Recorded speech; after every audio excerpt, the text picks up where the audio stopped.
ขอความนอบน้อมแด่พระรัตนตรัยอันมีพระพุทธพระธรรมพระสงฆ์เป็นสรณะที่พึงกราบแนบไต่ไหวสาถวายความเคารพมายังครูบาอาจารย์พระมหาเถรานุเถระท่านเจ้าคณะพระสังฆาธิการพระภิกษุสามเณรเจ้าจุโตนจุองค์กุวัดวาอารามพร้อมตึงสำนักที่พักทรงโตยเนอเจริญปอนมายังบรรดาปอออกไม่ออกศรัทธาสาธุชนคนดีต่างหลายเนาะอันปินปอลงแม่ลงปอลุงแม่ป่าปีป่านาเอาอาศรัทธาตีนจ้องห้องวัดเท่าแก่หนุ่มกำใจยิงต่างหลายเนาะตีได้เปิดวิทยุเปิดเครื่องหับฟังกันอยู่ตั้งบ้านตั้งจองตั้งหอตั้งเฮินกันในเวลานี้นะเวลานี้ก็เป็นเวลาดีตีสามปลายมาสักน้อยก็มาเปิดฟังรายการซับเปเฮละปกิณกะขอนลุงไก่แจ้งรายการเสียงธรรมแสงทองซึ่งก็รับผิดชอบดำเนินรายการโดยตนโตแห่งอาตมาภาพเก่ากระผมตุลุงนันชัยวัฒนาคเสโนจัดรายการอยู่ที่บุญห้องสงฆ์วัดพระธาตุดอยน้อยตำบลดอยหล่ออำเภอดอยหล่อจังหวัดเชียงใหม่ก็มาปบมาปะกันทุกยามค่ำคืนก่อนแจ้งวันพัดวันศุกร์แล้วก็วันเสาร์เนาะก็น้อมนำเอานาสาระทำการบ้านไว้พองโต๊ะจวยพองนะเอานิทานธรรมมาชาดกพองเข้าห้ามกำคือเอามาเราสู่จู้กันฟังเนาะศรัทธาญาติโยมทั้งหลายก่อนอื่นที่จะได้เอ่ยไปตั้งสถานีที่เปิดมีบุญต่อโสตประสาทหูเฮาฟังกันถึงจ้องถึงบ้านตุลุงก็จะนำไหวพระเกินเด้อพร้อมแล้วกราบหนึ่งกราบสองกราบสามอิมินาสกาเลนะพุทธังอภิปูชยามะอิมินาสกาเรนะธัมมังอภิปูชยามะอิมินาสกาเลนะสังฆังอภิปูชยามะอะระหังสัมมาสัมพุทโธภควาพุทธังภวันตังอภิวาเทมิสวากขาโตภควตาธัมโมธัมมังนัมมสามิสุปฏิปันโนภควโตสาวกสังโฆสังฆังนะมามินะโมตัสสะภะคะวะโตอะระหะโตสัมมาสัมพุทธัสสะนะโมตัสสะภะคะวะโตอะระหะโตสัมมาสัมพุทธัสสะนะโมตัสสะภะคะวะโตอะระหะโตสัมมาสัมพุทธัสสะอิติปิโสภะคะวะอะระหังสัมมาสัมพุทโธวิจาจาลานะสัมปันโน สุกะโตโลกะวิโต อนุตตโลปุลิสตัมมาสาลาธิสัทธาเทวมนุสสานังพุทโธภะคะวะติสวากขาโตภะคะวะตาธัมโมสันติทิโกอากาลิโกเอหิปัสสิโกโอปันนะยิโกปัจจตังเวทิตาโปวินโยเหติสุปฏิปันโนภะคะวะโตสาวกสังโฆอุจจุปฏิปันโนภะคะวะโตสาวกสังโฆญายะปฏิปันโนภะคะวะโตสาวกสังโฆสาเมจิปฏิปันโนภะคะวะโตสาวกสังโฆญาติตังจัตตาลิปุลิสายุคานิอัฏฐปุลิสาภุคลาเอสะภะคะวะโตสาวกสังโฆอาหุนายโยปะหุนายโยตักขินายโยอัญจลิกาลานิโย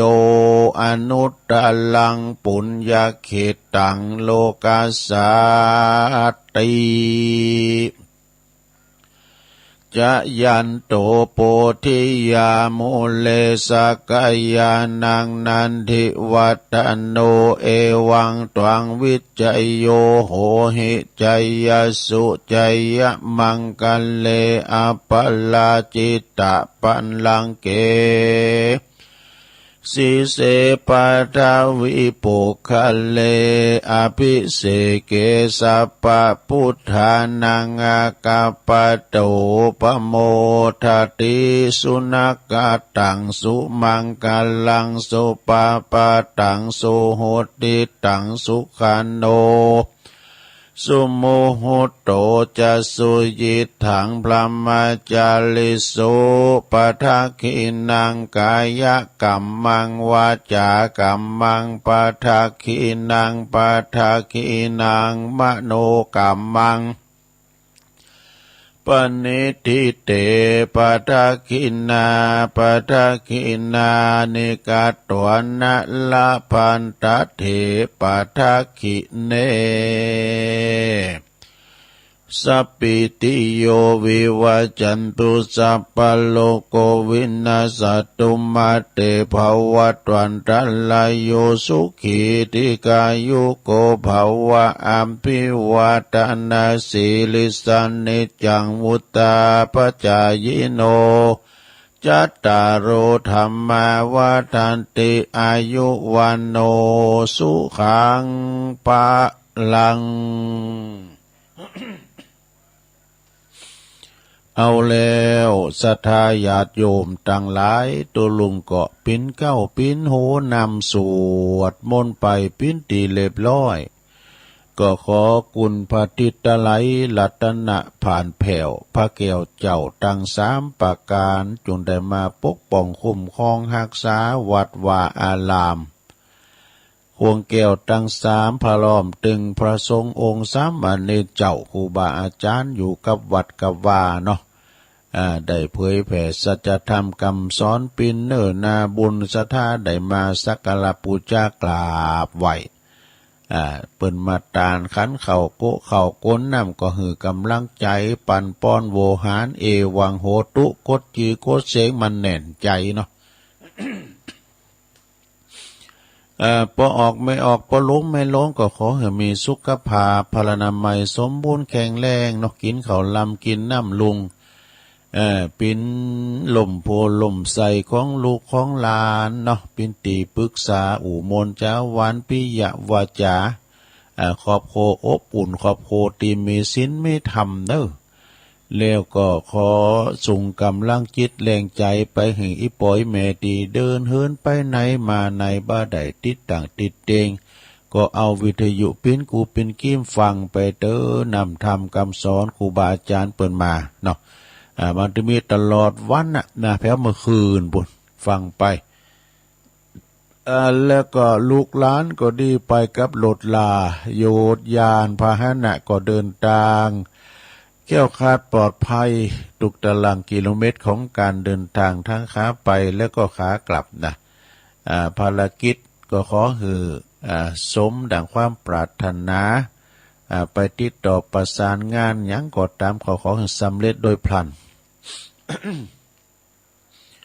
แล้วตอนนี้ไปตุลุงก็จะได้เอ่ยไปตั้งสถานีวิทยุเนอะ ในเครือข่ายที่เปิดหับสัญญาณรายการธรรมะช่วงเวลาตั้งแต่ตี 3 ถึง 5 โมงตั้งแต่เวลาในปิ้นต้นไปเนาะขอกราบขอบคุณในสถานีวิทยุคลื่นพระพุทธศาสนาการศึกษาและวัฒนธรรมนะของวัดไฟหินตำบลสุเตปเนอร์ FM 104.50 เมกะเฮิรตซ์ในเมตตาบารมีธรรมอาจารย์ท่านพระครูสมุวิสุวัฒน์วรกิจโจองค์ขลุงในเมืองก็ฟังกันไปนะขอบคุณสถานีวิทยุคณะสงฆ์อำเภอฝางตั้งอยู่ที่วัดพระบาทอุดมนำบ่อชาวาสำนักวิปัสสนา FM 100.25 เมกะเฮิรตซ์โดยเมตตาบารมีธรรมหลวงพ่อพระครูสุจิตานุรักษ์ด็อกเตอร์เจ้าคณะอำเภอฝาง ขอบคุณตุปีเจริญโชติธรรมโมและก็ตุปีอมรเทพอุปสันโตตุปีโจ3 อำเภอก็ฟังกันอย่างชัดเจนขอบคุณสถานีวิทยุแดนดินถิ่นล้านนาตั้งอยู่ที่บ้านฮงโงนำบ่อโลงนะFM 103.50 เมกะเฮิรตซ์โดยคุณรุจิสมบัติเงาคำนะขอบคุณสถานีวิทยุคลื่นธรรมะของชุมชนวัดห้วยตองซักตำบลคงเปาจอมตอง FM 98.75 เมกะเฮิรตซ์โดยเมตตาบารมีธรรมอาจารย์พระครูวาปีวรมานิตท่านพระอาจารย์ชาวลิตชัยวังโสโซนไต่ก็ฟังกันไปนะ โซนไต่ก็ฟังกันไปตั้งแต่เพลงมาละขอบคุณสถานีวิทยุมนเสียงธรรมนะจากอำเภอแม่แจ่มวัดบุพารามตำบลช่างครึ่ง FM 106.25 เมกะเฮิรตซ์โดยเมตตาบารมีธรรมหลวงพ่อใหญ่เฮาเนอร์หลวงพ่อพระครูมงคลวิสิทธิ์เจ้าคณะอำเภอแม่แจ่มขอบคุณท่านพระปลัดอุทัยตึง2อุทัยโดยขอบคุณสถานีวิทยุเน็กเนียเรดิโอ FM 96.75 เมกะเฮิรตซ์เนาะตั้งอยู่ที่บ้านโจงตำบลทุ่งกวาวห้างหุ้นส่วนจำกัดอนุสรณ์เรดิโออำเภอเมืองปานจังหวัดลำปางขอบคุณสถานีวิทยุชุมชนคนเหนือเขื่อนตั้งอยู่ที่บ้านดงดำอำเภอหอดเนอจังหวัดเชียงใหม่ FM 90.75 เมกะเฮิรตซ์เนอขอบคุณสถานีวิทยุเพื่อการศึกษาและพัฒนาอาชีพเรดิโอเน็ตเวิร์ก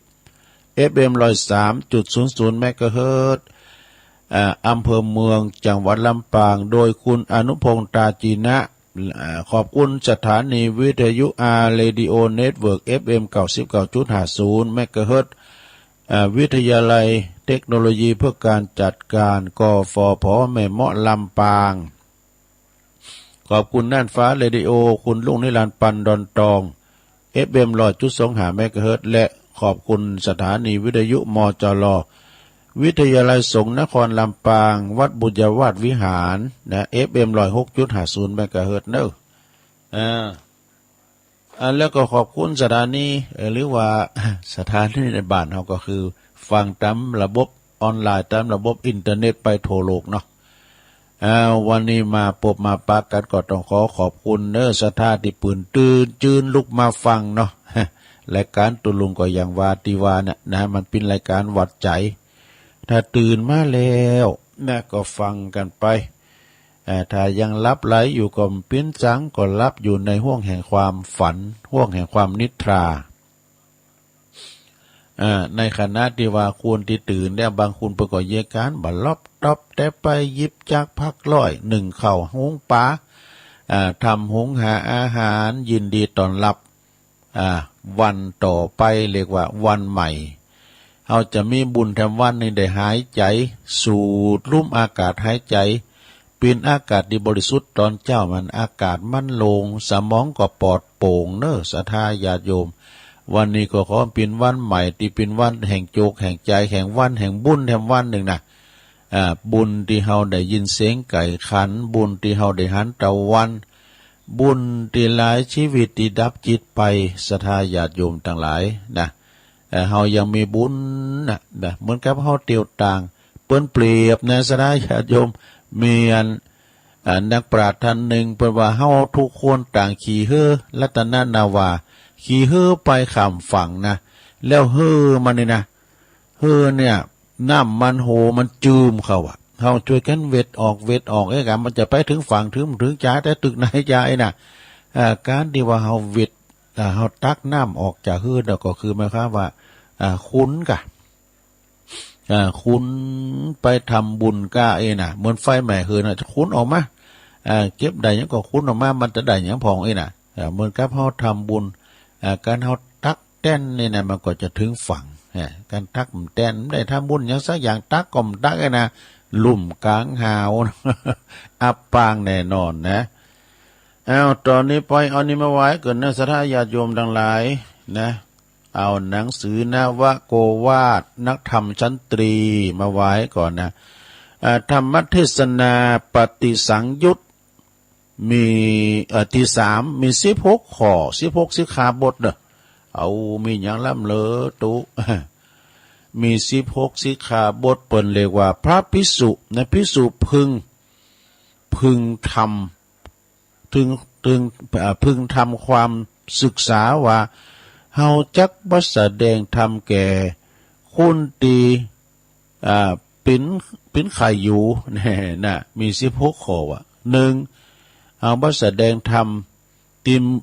มือเป็นว่ามือมีล่มในมือคือกลางจ่องให้กันเนาะมีล่มในมือ2มีไม้พลองในมือเนี่ยสัตราอาวุธ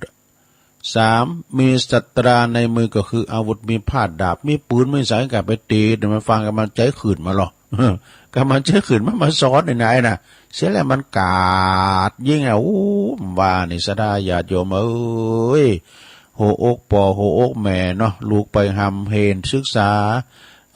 เป็นว่ากายว่าตายไปเนี่ยเปิ้นยิงมันไก่อวดนะหัวอกปิ้นปอปิ้นแม่จะปิ้นจะได้ศรัทธาญาติโยมสะเทือนไปตัวโลกเนี่ยตั้งประเทศนองเนี่ยเปิ้นยิงกัดนักเลงนี่นะ3 ศพ 5 ศพเนี่ยเปิ้นก็ว่าถือว่าสะเทือนล่ะอันนี้นี่เป็น20ปลายบ่กันเนาะเปิ้นลุ่มหายแต่จากอันนี้นี่เป็นกรรมเนื้อศรัทธาเนาะมีกรรมมีเวรรวมกันนะถ้าเฮาจะศึกษา ศึกษาตามน้ำตามถ้ำนะพระไตรปิฎกนะ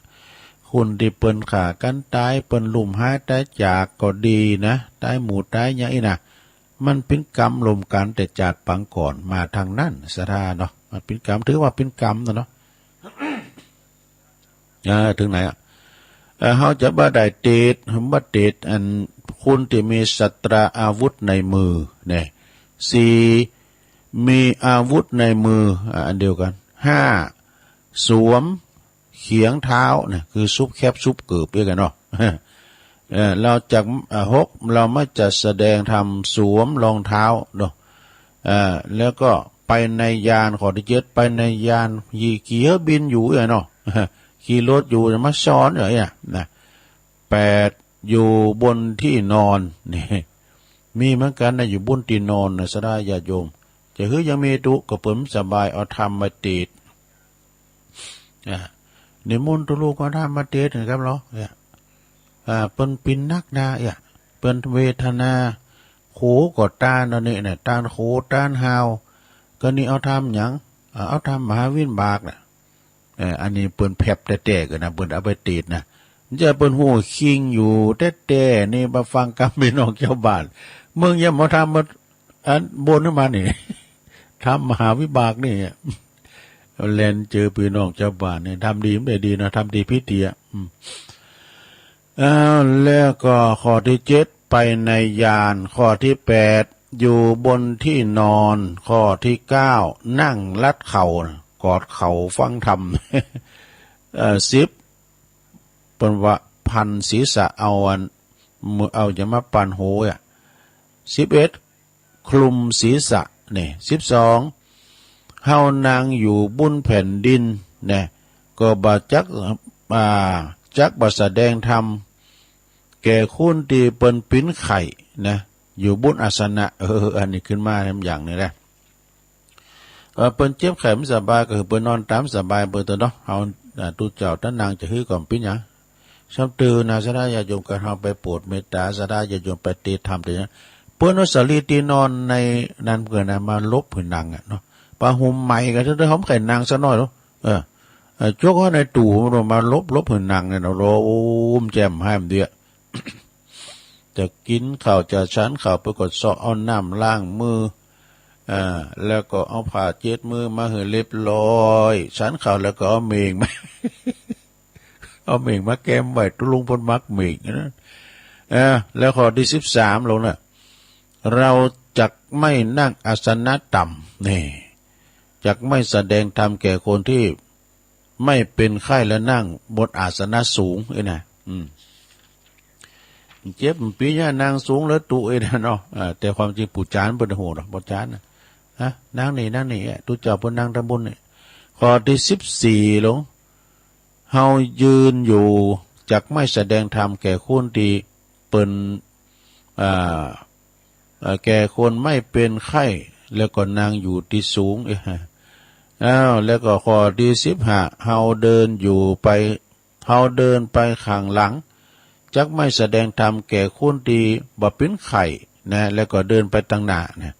ฟังอยู่เดี๋ยวเนี่ยนะเตะที่นี่บอมเตียวตางก็ได้เตะเนาะข้อที่16สุดท้ายเฮาเดินไปนอกทางจักไม่แสดงธรรมแก่คนที่บ่เป็นไข้ผู้ไปในทางเนี่ย อันนี้จบลงไปเอามาแทรกไหนลงนะเอามาแทรกไหนธรรมในนวโกวาทนวโกวาทก็มีตึงวันนี้เป็นยังสอบวันสุดท้ายเนอะสถาสอบนักธรรมนะเนาะวันนี้ก็จะปิ้นอันนี้กันเนาะศาสนพิธีกันพุทธธรรมวินัยศาสนพิธีวันนี้ก็จะเป็นวันสุดท้ายของการสอบธรรมสนามหลวงเนาะทำนักธรรมชั้นตรีทั่วประเทศเนาะสถาขอเป็นกำลังใจให้ลูกเนนเขาลูกเนนหรือว่าพระบทใหม่ก็ดีได้ผ่านมากันหมดเลยเวลาก่อนนะลูกไปสอบนะพระผู้คุมห้องสอบเปิดจะให้กำลังใจว่าปีหน้าไปปักกันสมมติว่าเราอยู่วันชักนักธรรมชั้นตรีเนาะปีหน้าไปปักกันนักธรรมชั้นโทเนี่ยใจดีอันนี้ผลการออกมาตุลุงตก ใจหายวับสอบนักธรรมชั้นตรีตก2 ปีนะนักธรรมชั้นโทก็สอบ2 ปีนะนักธรรมชั้นเอกสอบข่าวหลายเตอหลายปีมันใหญ่ด้วยตึมใหญ่มาเว้ยตึกโทนะมาได้เอกซะครับแหน่อีดูแล้วเนาะสถาญาโยมตอนนี้ไปตุลุงจะติดธรรมะบรรยายกันเนอยู่หือเขาเสได้ตายหือเขาคิดถึงเนี่ยอันนี้ก็กำลึกนะสดาพระธรรมเทศนาใจเตดในแบบปฏิภาณธรรมทินโอ้พระใจสุมาเด้อแบบปฏิภาณโวหารสำนวนปืนเมืองเลิงอยู่หือเขาเสได้ตายหือเขาคิดถึงเด้อเล็บเลงโดยศรัทธาคุณแห่บรรยายปืนเมืองเนอะสงวนลิขสิทธิ์จะปิ้นจะได้นะก็ลองฟังบ่เนอะสดาเกยอมติดเหมือนกันนะเอาตั้งนะโมก่อนตั้งนะโมก่อนตุลุงทาว่าไปเลยนะโมตัสสะภะคะวะโตอะระหะโตสัมมาสัมพุทธัสสะนะโมตัสสะภะคะวะโตอะระหะโตสัมมาสัมพุทธัสสะนะโมตัสสะภะคะวะโต อะระหะโตสัมมาสัมพุทธัสสะเยปมัตตายถามัตตาติณโอกาสบัดนี้อาตมาภาพก็จักได้แสดงพระธรรมเทศนาอันเป็นสัจธรรมคำสอนล้ำกาขององค์พระสัมมาสัมพุทธเจ้าเหมือนนำดวงประทีปเนอะมาช่วยส่องทางการเดินต่างแห่งชีวิตฟังแล้วก็จะได้เกิดความสะกิดใจความคิดสะกิดใจนะความสงสัยก็จะหมดเกิดความสว่างไสวโดยสติปัญญาในฐานะที่พวกเขาเจ้าพุทธตั้งหลายเฮานี่นะยึดถือวัฒนธรรมตามขนบธรรมเนียมประเพณีที่สืบทอดกันมาแต่บรรพบุรุษปู่ย่าตายายมาตลอดถึงทุกวันนี้โดยเฉพาะอย่างยิ่งคนปื้นบ้านลั่นนาของเฮานะเพราะอย่างเพราะว่าเมื่อมีการลุ่มหายตายจากนี่เนาะปอก็ดีแม่ปู่ย่าตาโทษก็ดีเปิ้นพากจากกันไปก็จะมีผู้ที่อยากผู้นั้นจะเป็นคนอยากดีมีจนจะได้ก็ตามก่อนที่จะเอาสรีระลางไปชาปนกิจไปเผาไฟก็ดีนะเจ้าภาพเคยญาติพี่น้องก็จะต้องนึกถึงคำว่าทำบุญให้ก่อนแน่ทำบุญก่อนอื่นได้ทั้งมวลทั้งปวงทั้งที่ว่าคุณตายนั่นนะในขณะที่มันมีลมหายใจอยู่เขาก็บ่เคยหูบ่เคยเข้าใจคำว่าบุญบ่อุบุยอบุญยอผู้หญิงนะ หรือว่าบ่เคยยกมือไหวพระฟังเทศน์ฟังธรรมแม้แต่สักครั้งเดียวก็ตามนะผู้ยังอยู่เบื้องหลังก็จำเป็นจะต้องกระทำเพราะมันเป็นจารีตประเพณีอาบน้ำฟังธรรมให้กับทำบุญอุทิศแผ่กุศลบุญทานไปหาปิ้นอันเก้าเจ้าภาพนะเป็นก็ลืมจื่อเจ้าภาพก็คือปอสมศักดิ์แม่เพ็ญขาวเตี้ยเปิ้นอยู่ตาจ้างเวงน้องหล่องวะเปิ้นโทรมาปิ้นเจ้าภาพว่าทำบุญทานไปหาตานทำไปหาคุณพ่อปออุ้ยปันแม่อุ้ยเงินจีนาอีเนาะนายอเนกไซกาวินก่อนตานไปหาคุณพ่อสอนไซกาวินที่ลงหลับไปเนอะเกมน้ำยาว่าเนอะไม่เพนไปกดดังเต็น ปีนี้อดฟังไปในลงเนอะถึงแล้วฉะนั้นศรัทธาสาธุชนญาติโยมต่างหลายเมื่อมีการตายเกิดขึ้นจึงได้ไปนิมนต์พระสงฆ์องค์เตศมาทำพิธีมาเทศมาสวดคนที่ตายนะจะได้ฟังไม่ได้ฟังก็มั่วไม่ต้องคือหรอกขอเหอะอันศรัทธาพ่อแม่พี่น้องที่เพิ่นมารวมทำบุญเนี่ยตั้งอกตั้งใจสดับรับฟังเนี่ยในโอกาสต่อไปดูเนาะในลำดับต่อไปเนี่ยตัวลุงก็จะถึงเรื่องถึงความตายถามมาตุนได้ก็ได้นี่มากับการเรื่องตาย พอลุงแย่งตัวตุนได้มากับการเรื่องตายก็มันคือว่าเป็นอนุสติคำสอนมรณะคำสอนเนาะเป็นละว่ามรณสติมีระลึกถึงความตายอาจจะมีแก่ตน เนาะจะได้ปรุงจะได้วางคุณเฮาเนี่ยมันก็ถึงตายมากันหมดนะแต่ว่าเฮาก็ถึงเรื่องตายคุณเฮาเนี่ยทุกคนเนี่ยทุกท่านพอได้ยินคำว่าตายก็เพื่อสะดุ้งตกใจเพราะว่ามันเป็นคำที่บ่ลื่นหูบ่สดชื่นลื่นหูเป็นกรรมอัปมงคลบ่เป็นสิริมงคลแก่การที่ได้รับฟังยิ่งคุณที่เปิ้นตายนะยิ่งคุณที่เปิ้นตายไปนั้นเป็นปีเป็นน้องคุณเกี่ยวของกับวงศาคณาญาตินะเป็นที่เคารพนับถือ ก็คือเสียใจเศร้าสดหดหูใจก็บ่มีไผพ่องเนาะอยากตายคนทุกคนก็อยากจะปิ้นเหมือนกันหมดนะอยากอยู่อยากปิ้นแทบทุกคนเพราะว่าธาตุแท้จริงของคุณเฮานี่นะอยากจะปิ้นอยู่แล้วนะอยากจะปิ้นเจ้าอยากจะปิ้นนายอยากจะปิ้นผู้ที่มีเกียรติมีชื่อมีเสียงอยากจะให้คนอื่นยกย่องสรรเสริญนะอยากเด่นอยากดังอยากดีนี่นะเนาะอยากมั่งอยากมีอยากปิ้นมหาเศรษฐีมั่งมีเงินทองบางคนเนี่ยฝันเลิกฝันไกลปรารถนาเลิศใครปิ้นใครเกิดมาเป็นเทวดา แล้วก็มีหน่วยสดาการเขาทำดีว่าได้เป็นเทวดาอยู่นะลูกค้าเทวดาก็อีกใครเป็นเทวดาอยู่บนสวรรค์ก็มีจะปรารถนาภาถนาอย่างใดก็ตามขอสาธุชนติดตามเรื่องตายจะได้มีอาจจะได้ว่ามีคุณหักปิ้นลำดับไปคำว่าตายเนี่ยศรัทธาญาติโยมมีความหมายกว้าง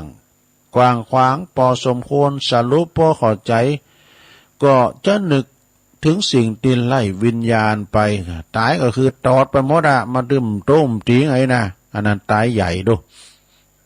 ตายสิ้นลมหายใจหมดความหูซึกแล้วบ่หูหนาวเย็นบ่หูเจ็บบ่หูปวดโดยความจริงแล้วนะเพิ่นว่าทางพระพุทธศาสนาของเฮานี่เพิ่นกล่าวว่ามนุษย์คนเฮานี่ถึงว่ายังมีลมหายใจอยู่ก็ได้ชื่อว่าตายเหมือนกันว่ะแก่เหมือนกันเฮาเกิดมาปุ๊บก็แก่แล้วนะเกิดจากต้องแม่มาก็แก่แล้วนะแล้วก็ตายไปถึงวันนะซะท่าตายตั้งแต่ไม่ยังมีลมหายใจอยู่เนี่ยเพราะหยังเพราะอายุแห่งการเปลี่ยนแปลงนะอายุแห่งการเปลี่ยนแปลงไปตามกาลเวลาเป็นน้อยหูจักน้อยละอ่อนนะกะนอนอยู่แบเบาะอยู่ในเปตัวแดงตายจากทารกมาเป็นเด็กโตเนี่ยมาเป็นเด็กโตคือเตียวได้ดุมๆละนะจากการแบเบาะนะตายจากแบเบาะก็เตียวมาเป็นเด็กโตตายจากเด็กโตแล้วมาเป็นวัยรุ่นเป็นหนุ่มเป็นสาวสดาเอ้ยอันนี้ตายขึ้นนะตายขึ้นโลดนะตัวลุงเขาเนี่ยตายลุงครับจะเนี่ยแก่นะเนาะแก่ขึ้นแก่ลุงสดาเนาะตามจากวัยตายจากวัยรุ่นเป็นหนุ่มเป็นสาวก็มาถึงวัยแก่กลางคุณแล้วแก่กลางคุณแล้วก็ตายจากวัยกลางคุณมาเป็นวัยเฒ่าแก่ชรานี่มัชฌิมาวัยปัจฉิมวัยแล้วเนาะเป็นสภาวะเช่นนี้มีเหมือนกันกูคุณเด้อเดี๋ยวนี้หลวงพ่อแล้วอยู่ในวัยไหนเป็นนับเป็นตะวันตุลุงนี่ก็ถ้าจะสัก11 โมงนะจ๊ะมันเตียงเลยดูตุลุงท่าบ่มีไผที่จะสามารถหยุดยั้งยังคงตีอยู่ได้เนี่ยบ่สามารถที่จะเป็นสภาพเดิมกลับขึ้นมาสู่วัยเด็กสู่วัยรุ่นวัยหนุ่มวัยสาวได้ดังบาลีเพิ่นรับรองไว้ว่าอาจยันติกาลาตละยติลัตติโยวาโยคุณาอนุพุพังชหันติเนี่ยอันนี้เป็นบาลีเพิ่นนะถ้าเพิ่นแปลเป็นไทยเพิ่นว่าอีว่าลง เพิ่นว่าแปลเป็นไทยความว่าวันคืนลงไปกาลเวลาก็ยอมผ่านไปชีวิตวัยยอมละไปตามลำดับจากดังนี้เนาะเนี่ยเพิ่นว่าเนี่ยก็ยิงกูก็ยิงเข้าไก่ยิงขาใดก็ยิงหนีหายอันนี้มันเป็นปริศนาธรรมหลงยิงกูก็ยิงเข้าไก่ก็ความตายเนี่ยมันมาถึงวันนะก็เดี๋ยวก็จะข้ามไปทำวันหนึ่งเพื่อดึงมือเหมือนกับไม้ไก่ฝังที่ตุลุงจะเอาทำเมืองมาเตะน่ะ ไม่ไกลฟังนี่มันเราพอแล้วเดี๋ยวนี้สำคัญเอาพอที่ในคลิปที่เพิ่นถ่ายมานะตาหลิงพังตาฝั่งหยุดมันหยุดมาที่นี่เนาะควากก็มาที่นี่ไม่ไกลฟังปังกระดังลุ่งน้ำเมื่อใดมโหนี่สดาถึงมาชิมมาไวถึงสุดท้ายเขาก็ปังกระดังเหมือนกันหมดอ่ะนะอยากนี่มีจนก็ถึงวันนั้นมันถึงมาถึงเราทุกคนต่างรอคิวไผคิวมันในโรงเนอร์บางคนเนี่ยก็ตายเฒ่าตายแก่บางคนก็ประสบอุบัติเหตุเนาะเหตุอย่างว่าสะเทือนขวัญทั่วโลกนะที่เปิ้นกาดยิ่งละอ่อนนักเลนโอ้ยหัวใจพ่อแม่จะแตกสลายเฮเต้กันเนาะสะดาเนาะทุกไหนตุพอออกไม่ออกสถาญาติโยมอุบาสกอุบาสิกาทั้งหลายคุณเข้าใจแห่งควรเข้าใจแห่งความจริงเป็นสัจธรรมนะหลวงเนอะเป็นสัจธรรมบ่มีข้อที่สงสัยแม้แต่อวัยวะในตัวของเฮานี่นะเช่นว่าผิวหนังร่างกายเกยเต่งตึงพุทธผ่องเป็นย่องใหญ่งามรูปไหนยิกไหนก็ปอมได้บ่เดินในยิกไหนได้หันเด้อซะนะมันหย่อนมันยานไปกับกายเป็นว่ามันเหี่ยวย่นไปเนาะเนี่ยซะนะเนาะที่มันตึงก็มีนะตึงคือหยาตัวก็หูมันตึงเนาะแล้วก็ผิวพรรณวันนั้นเนี่ยมันก็หย่อนย่านตกกระไปผุมโหที่อยู่บนโหเกยดกเกยดำเกยดกเกยดำยำปิ้นหนุ่มปิ้นสาวก็กายปิ้นสีขาวเหมือนกับดอกเหล้านี่มันจะคือไว้ดอกเหล้าเนี่ยเมื่อถึงถึงจะเอาสีมาย่อมเอาน้ำยามาย่อมมันก็พลางตาได้โซข้างโซคราวบ่สามารถฝืนสังขารไปได้นะตาที่เคยหันสัดเจนแสหูขิมก็ได้ เคยหันสัตว์หันไก่หันไก่หันแจงสว่างสวัยก็มืดโมฟางโมไปต้องใจเว้นขยายสายตาก่อนเนอะอย่างตู้ลุงวามเดี๋ยวนี้กันใส่เว้นโหเบอร์300กันเนี่ยใช่ไหมไปมีเบอร์มาเนอะเบอร์300การเอาสายนี้เปล่งเรื่องแล้วตัวน้อยก็หันหมดอ่ะนะสัมพอกลองใส่เพราะละปุตโตตึงแล้วลิกหูมูลแกวดเขาไม่ได้เด้อหูที่เคยได้ยินดังฟังสัตว์ก็กลับกลายเป็นตึงลึงโนกอ่ะนะตึงลึงโนกนะมัน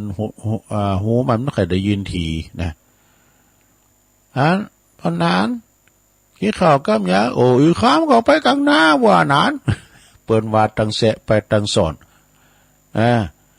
จะนั่นเนี่ยสราญาโยมมดปัญญาที่จะอ่อนวอนสิ่งศักดิ์สิทธิ์แต่จิตสินบุญเปิดทรงทวงสิทธิ์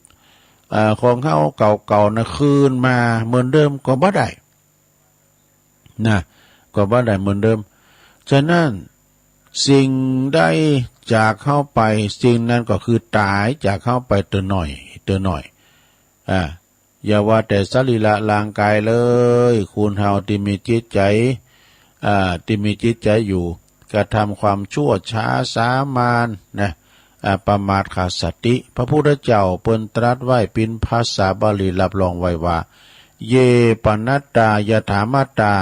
บุคคลใดก็ตามอยู่โดยความประมาท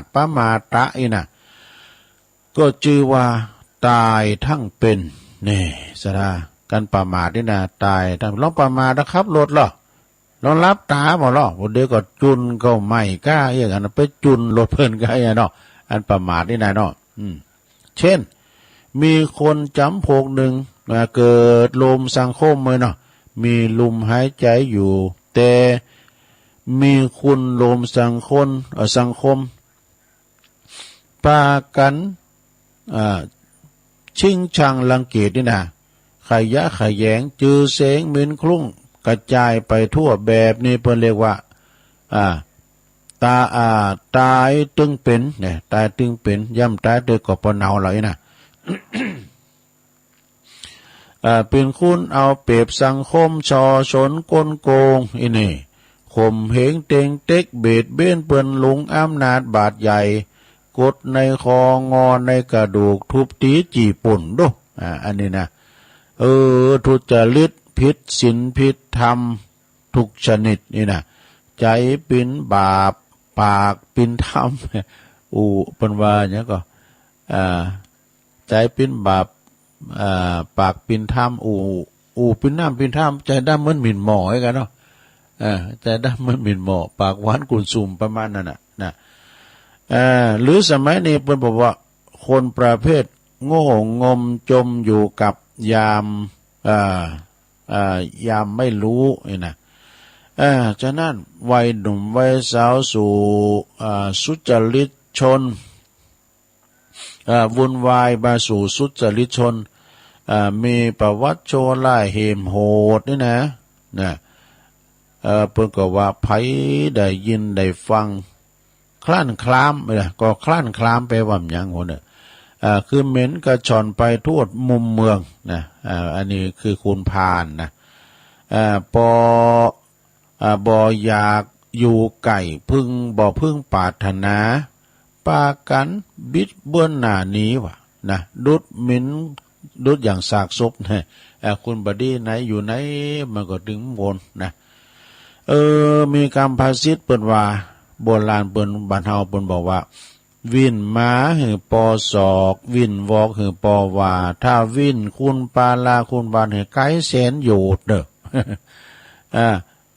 ทรชนคนชั่วอยู่แห่งหนตำบลไหนสุจริตชนคนดีก็ปินอันว่าทำบ่เป็นทำมาหากินว่ะนะบ่มีความสุขยามแม่ยามว่าพักผ่อนนอนหลับก็ตามหวาดภาวะว่ะกับภาพชั่วนะภาพชั่วไล่คอยหลอกคอยหลอนลบกวนประสาทเหมือนกับผีหลอกผีหลอนบุคคลประเภทนี้ถ้าว่าเขาไปเขาได้รับเคราะห์กรรมลำบากวินาศชิบหายปิ้นตายหายสูญเมื่อใดมีแต่คุณยกมือสาธุโมทนายินดีปรีดากันไว้ว่านะโกว่าเพิ่นจะฟื้นขึ้นมาเบียดเบียนข่มเหงคือคนอื่นเดือดร้อนอีกโดคนชั่วตายมีความยินดีกันนะสาบแช่งแจงกันแผ่นดินจะสูงขึ้นนี่นะดังจะได้ยกอุทาหรณ์มาให้สาธุชนได้ฟังว่ามีมาเมื่อนานละมีเมืองหนึ่งมีพญาเจ้าเมืองครองเมืองเป็นผู้ตีใจไม่ใส่ละกรรมใจดำอำมหิตปกครองประสาลาดไล่ขาดเมตตาธรรมนี่ใจอำนาจข่มเหงขูดลีดไถกดขี่วะปินตีเก่งโกของไพ่ฟ้าประชาลาดปินอันมากหนักต่างก็มากันสาบแช่งกันว่าก็เปิ้นปิ้นผู้ของบ้านของเมืองเนี่ยกะนะแจง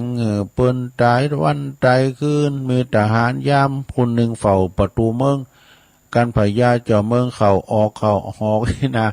จะห้องมาเอาบักกอกวัดโหกูกำว่า เอาโหคิดว่านี่อ่ะนะใส่ขอบพุทธปากสามกำน้ำตาลื่นลานวะแจงเหือนผีมาหักคอพญาเจ้าเมืองอยู่ก็มีเมื่อวานนั่นนะเพราะว่า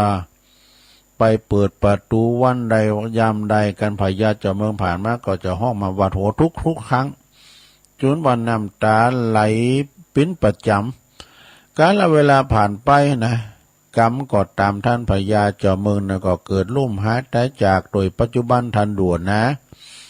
ภัยฟ้าประชาชนต่างหลายก็พดตัวเมืองหูข่าวนะพญาเปิ้นได้ตายไปนะในวังจะอยู่ในวังก็รังเกียจก็ชิงชังก็ตายแบบยินดีแบบยินดีบ่มีไผเสได้อะไร มีแต่คำปืนบานของเฮาบทหนึ่งว่าอยู่หือเปิ้นเสได้ตายหือเปิ้นคิดถึงจื้อทำกันแล้วออกมาเด่นเนอะจื้อเป็นว่าอยู่หือเปิ้นเสได้ตายหือเปิ้นคิดถึงเนี่ยเพราะว่าผู้ที่ตายไปโ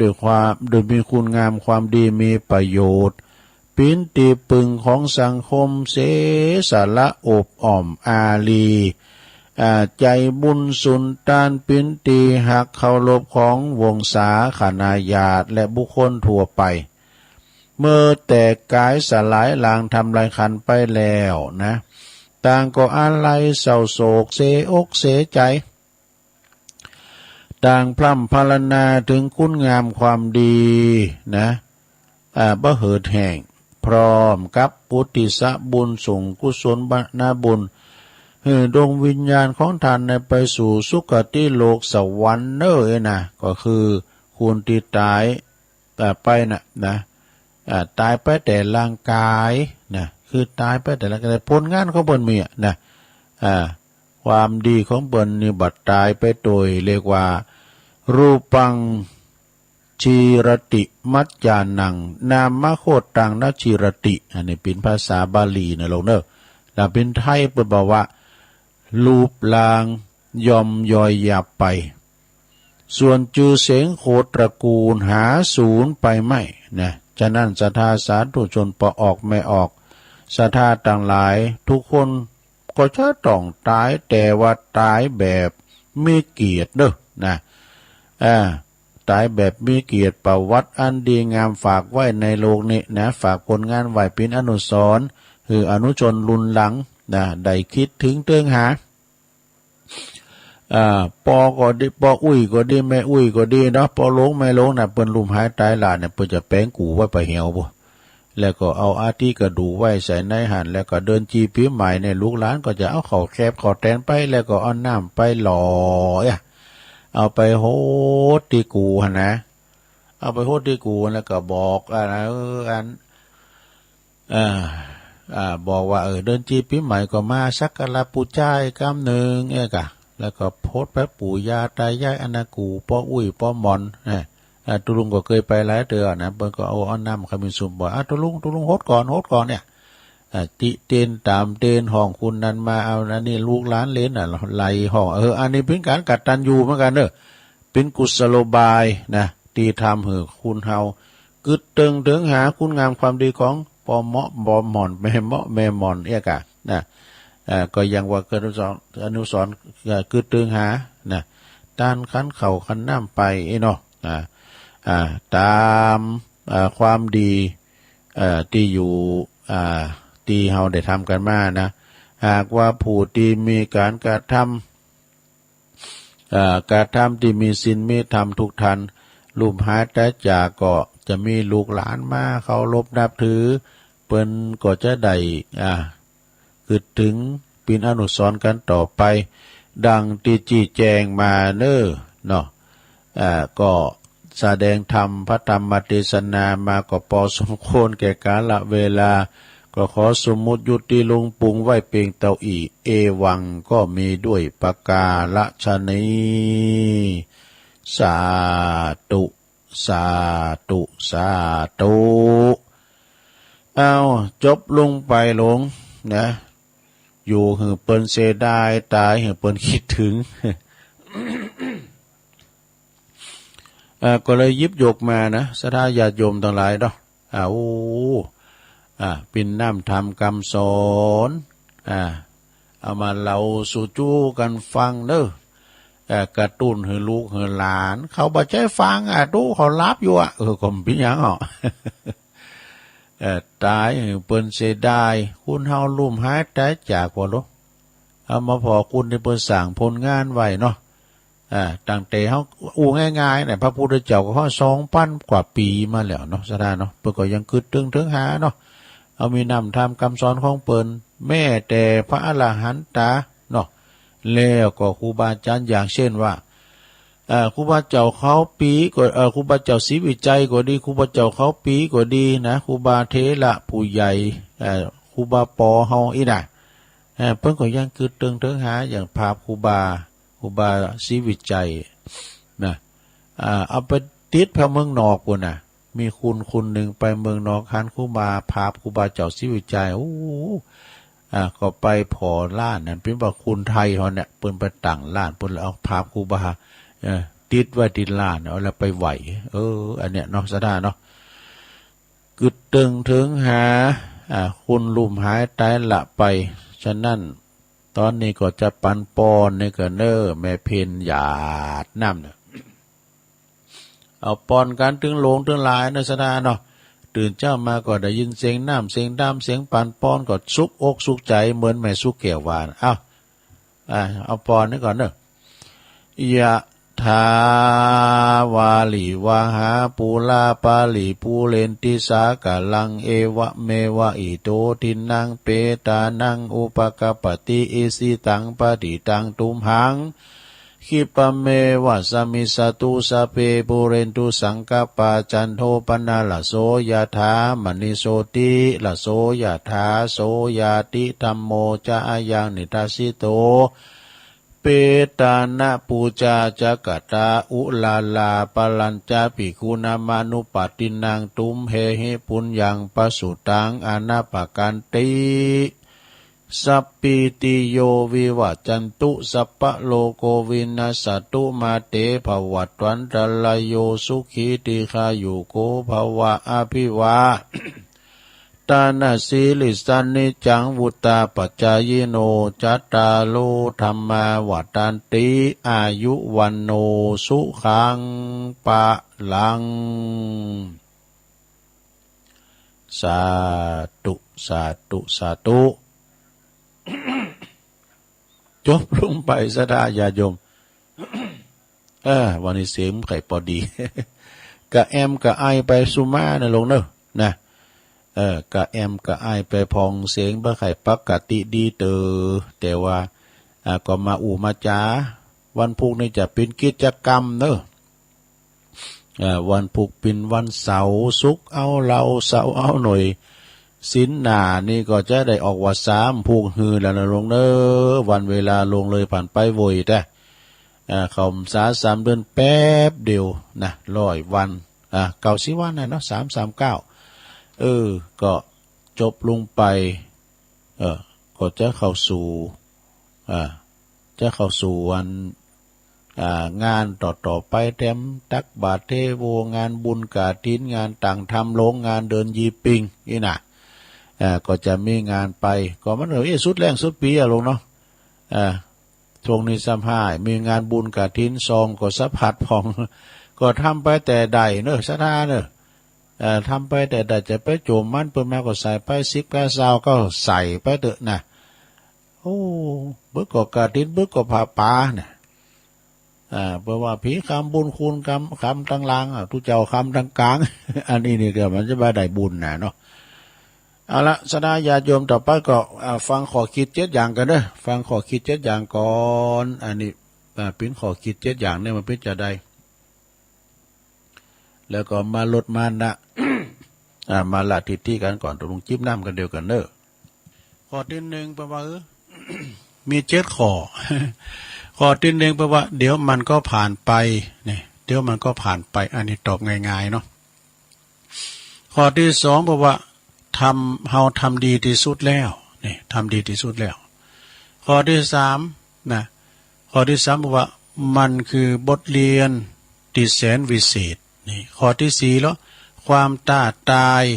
ทำให้เราเข้มแข็งนี่มันมีความเข้มแข็งขึ้นมา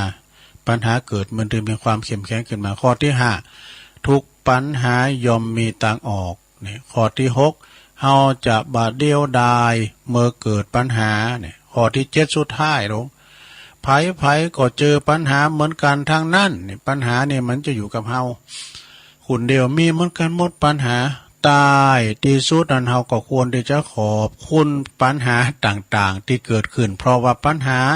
ทำให้เราได้พอหันแง่มุมต่างๆบ่ว่าจะเป็นบทเรียนจากการทำงานวิธีการแก้ไขปัญหาหรือแม้แต่ไผคือคนที่เราไว้ใจได้นะห รือว่าไผที่คอยช่วยเหลือเฮาในยามเมื่อเฮาเกิดปัญหาเนี่ยเกิดเฮาเกิดปัญหาเนี่ยมันเกิดมันได้มันออกลูกเนาะมันมีคนมาสะกิดว่าอย่างอันนี้เปิ้นมาแก้ปัญหาให้เฮามันมืด8ด้านมีคนมาจี้จ้างกันเนาะแต่อย่างน้อยที่สุดนี่เมื่อเฮาต้องการแต่ว่าเฮาบ่ต้องการตอกย้ำความผิดพลาดของตนเองนะแต่ต้องให้กำลังใจกับตัวเองให้มากที่สุดเฮาหากว่าเฮาสามารถมีให้กำลังใจเฮาได้ก็คงบ่มีไผบุญโลกนี้ที่สามารถทำได้อีกแล้ว อันนี้ก็จบลงไปในสนาเนี่ยอันนี้ก็จบลงไป ตอนนี้ไปในเอานิมาวาดำกำกันเนี่ยทิฏฐิความทิฏฐิมานะความหันแก่โตนี่อันนี้ก็เน็ตเหมือนกันนะลองฟังก่อนเนอะมาลดมานะมาละทิฏฐิที่ตรงลุงจังหวาที่ไปเข้าปริวัติกรรมเนี่ยปริวัติกรรมเนี่ยครูบาอาจารย์บางตนบางองค์บางทีเนี่ยเปิ้นมานะเปิดโตมเปิดกายนะบางตนเนี่ยเป็นเจ้าคณะพระครูเป็นเจ้าอาวาสเป็นมหาเป็นนักเทศเป็นยังเป็นสุ่มมานะเปิ้นมาลดทิฏฐิมาละทิฏมาลดมานะมาละทิฏฐินะมากำว่าทิฏฐิมานะนี่เป็นกิเลสอันน่าโกเปิ้นว่านะเพราะจะทำให้คนเฮากลายเป็นคนดื้อรั้นโอดดีโอดเก่งดื้อดึงเนี่ยลึกอีเด้อเนาะลึกลงนะขณะคนเฮามีทิฏฐิมานะเนี่ยนะเจอมันในตัวเองสูงนะถือว่าตัวเองเนี่ยเป็นใหญ่บ่มีเหตุผลไผเตือนไผสอนไผสะกิดก็ถึงบ่ได้นะไผตักเตือนไผสอนถึงบ่ได้เป็นคนเพิ่นเรียกว่าเป็นคนงี่เง่าอยู่ว่าบ่ยอมรับฟังความจริงแล้วก็ยกตัวเองนี่ข่มเหงคนอื่นเป็นต้นนะคนที่มีทิฏฐิมานะมักจะบ่มีไผเป็นเปิ่นไปที่ไหนก็มีแต่คนรังเกียจก็แต่กันเนาะอาการของคุณเฮานี่ที่ถูกว่ามิจฉาทิฏฐินะครอบงำนะจึงเหมือนเป็นคนที่มีโลกชนิดหนึ่งนะที่น่ารังเกียจนี่ก็คือโลกลืมโตเนาะเป็นว่าโลกลืมโตนี่หรือว่าโลกที่บ่มีเหตุผลมีอาการสอบเข้าข้างตัวเองแต่กันเนาะบ่ยอมรับฟังความคิดเห็นของคนอื่นเป็นโลกของคนโง่เนาะเป็นโลกของคนดังนั้นเด้อปัญวานะเฮาจะฮู้ตัวเองเป็นโลกชนิดไหนหรือไม่ชนิดนี้หรือไม่นะควรมองตัวเองแล้วก็สำรวจโดยตนเองถ้าปะว่าตนเองเนี่ยเป็นโลกอย่างนี้นะเฮือใจธรรมะนะเปิดลดทิฏฐินะเปิดลดละทิฏฐิฟังเสียงสะท้อนจากคนอื่นฟังเสียงสะท้อนจากคนอื่นแล้วก็ลดมานะฝึกมองตัวเองติดแต่จริงว่าเป็นคุณแบบไหนเฮาเป็นคุณแบบใดนะเป็นอย่างใดตรงไหนบ่ดียอมรับแล้วก็ยอมแก้ไขโดยสติยอมรับความเป็นจริงนะพอตัวเองให้ออกบอกตัวเองให้ได้ใจตัวเองให้เป็นดอกแล้วจะเป็นคนมีเหตุผลบ่ใจเป็นคนหันแก่โตเอาแต่ใดอย่างนี้บ่ดีนะบ่มีไผคบหาสมาคมโดยต้องรีบรักษาโดยใจธรรมะเนี่ยปัญญานะโดยใจธรรมะปัญญาแล้วชีวิตก็ถึงจะมีแล้วชีวิตของเขาถึงจะมีความสุขเนาะในสังคมปัจจุบันนี้ก็จะปะว่าคนดีๆมีศีลธรรมลดน้อยลงเพราะคนส่วนมากส่วนใหญ่บ่มีเวลาสำรวจตัวเองมัวแต่อ้างว่าการยุ่งมุงแต่หาเงินหาคำมัวแต่บ่าวัตถุนิยมบ่ฮู้จักคำว่าปอเนาะวิ่งตามวัตถุนิยมนะมากเท่าใดความทุกข์ก็ยิ่งหนักเท่าอันนี่อันนี้ ความหูเก็ตความหูจากในมือถือเนอะศรัทธาญาติโยมตอนนี้ไปก็ตุลุงจะเอานิทานกล่อมมันเล่านิทานกล่อมแต่ยาวโคกันสองนิทานเนาะบางคนอาจจะได้ยินได้ฟังมาแล้วจ้าเนาะลองฟังพอทำกล้ามหนึ่งเป็นคติเตือนอกเตือนใจว่าคุณเฮาเนี่ยมันขีดจิก็อย่างได้ก็ไอ้นะมันจะว่าคุณขีดจินะมันมีนกชนิดหนึ่งนะก็เดี๋ยวลองฟังพอนะพินจะได้เนาะมีนกก่อนมันเคยเล่าแล้วนะสถานเล่าแล้วก็ฟังแถมก็ได้เนาะแล้วตัวลุงก็ติ๊กไว้เหมือนกันนะกันเล่าแล้วก็ติ๊กไว้เหมือนกันนะจะเตือนไม่ล้มได้ยินนะแต่เตือนเขาเล่าไปตังองค์ขลงในเมืองแล้วเด่นเล่ามาตังเวียงป่าเป่าไอ้นะเนาะลองฟังบ่เนาะนิทานเรื่องนี้ให้ชื่อว่านกสกุลไมหังนี่นกสกุลไมหังในพินจะได้ลองฟังบ่นะสดากิละดังได้ยินมายังมีนกอยู่พวกหนึ่งมีชื่อว่าไมหังสกุลไมหังมีเสียงห้องดังมีเสียงห้องดังกว่านะแล้วก็ไปจับต้นไม้ได้ก็ว่าของกู้เที่ยวไปอยู่ในป่าใหญ่บินไปจับต้นไม้นั้นแล้วก็ห้องว่าของกู้นกต่างหลายที่ไปจับต้นใดก็บ่อาจจะกินหน่วยไม้ได้มันก็ไปจับแล้วก็ดื้อเพิ่นว่าอันนี้ต้นไม้ของกู้ห้ามกินหน่วยไม้นกต่างหลายก็บินไปจับต้นอื่นแดมต้นใดก็ตามนกนกสกุลไมหังเนี่ยก็ไปจับต้นไม้นั้นแถมแล้วก็บอกว่ามันเป็นต้นไม้กูปลูกเนาะของกูนะนกอยู่มาเมือนนานเนาะเพราะว่ามันมีไผกินหน่วยไม้เพราะว่านกทั้งหลายก็บ่สามารถที่จะกินได้เพราะมันเป็นของกูนะกะผลไม้เนี่ยมันสุกงอมแล้วมันก็หล่นตกลงดินเลลาดไปตามนั้นเนาะเสียดายโดยมันกวินก้ามยุ่มแมวก้านะมันกวินตาควายก้ามีหลายด้วยสมัยเมื่อก่อนนะมันกวินหูจักนกตีห้องว่าของกูก็ไม่ได้กินนกตั้งหลายที่มันเป็นที่ว่าไปจับก็ไม่ได้กินปรากฏว่าหาประโยชน์จะนาบ้านใดชันใดก็ดีนกตั้งหลายก็ไม่ได้กินนะเสคองไปเห็มได้เนาะเป็นเปรียบเหมือนบุคคลที่เป็นมีทรัพย์สินเงินทองแต่บ่บริโภคนะบ่ใจบ่จ่ายเนาะ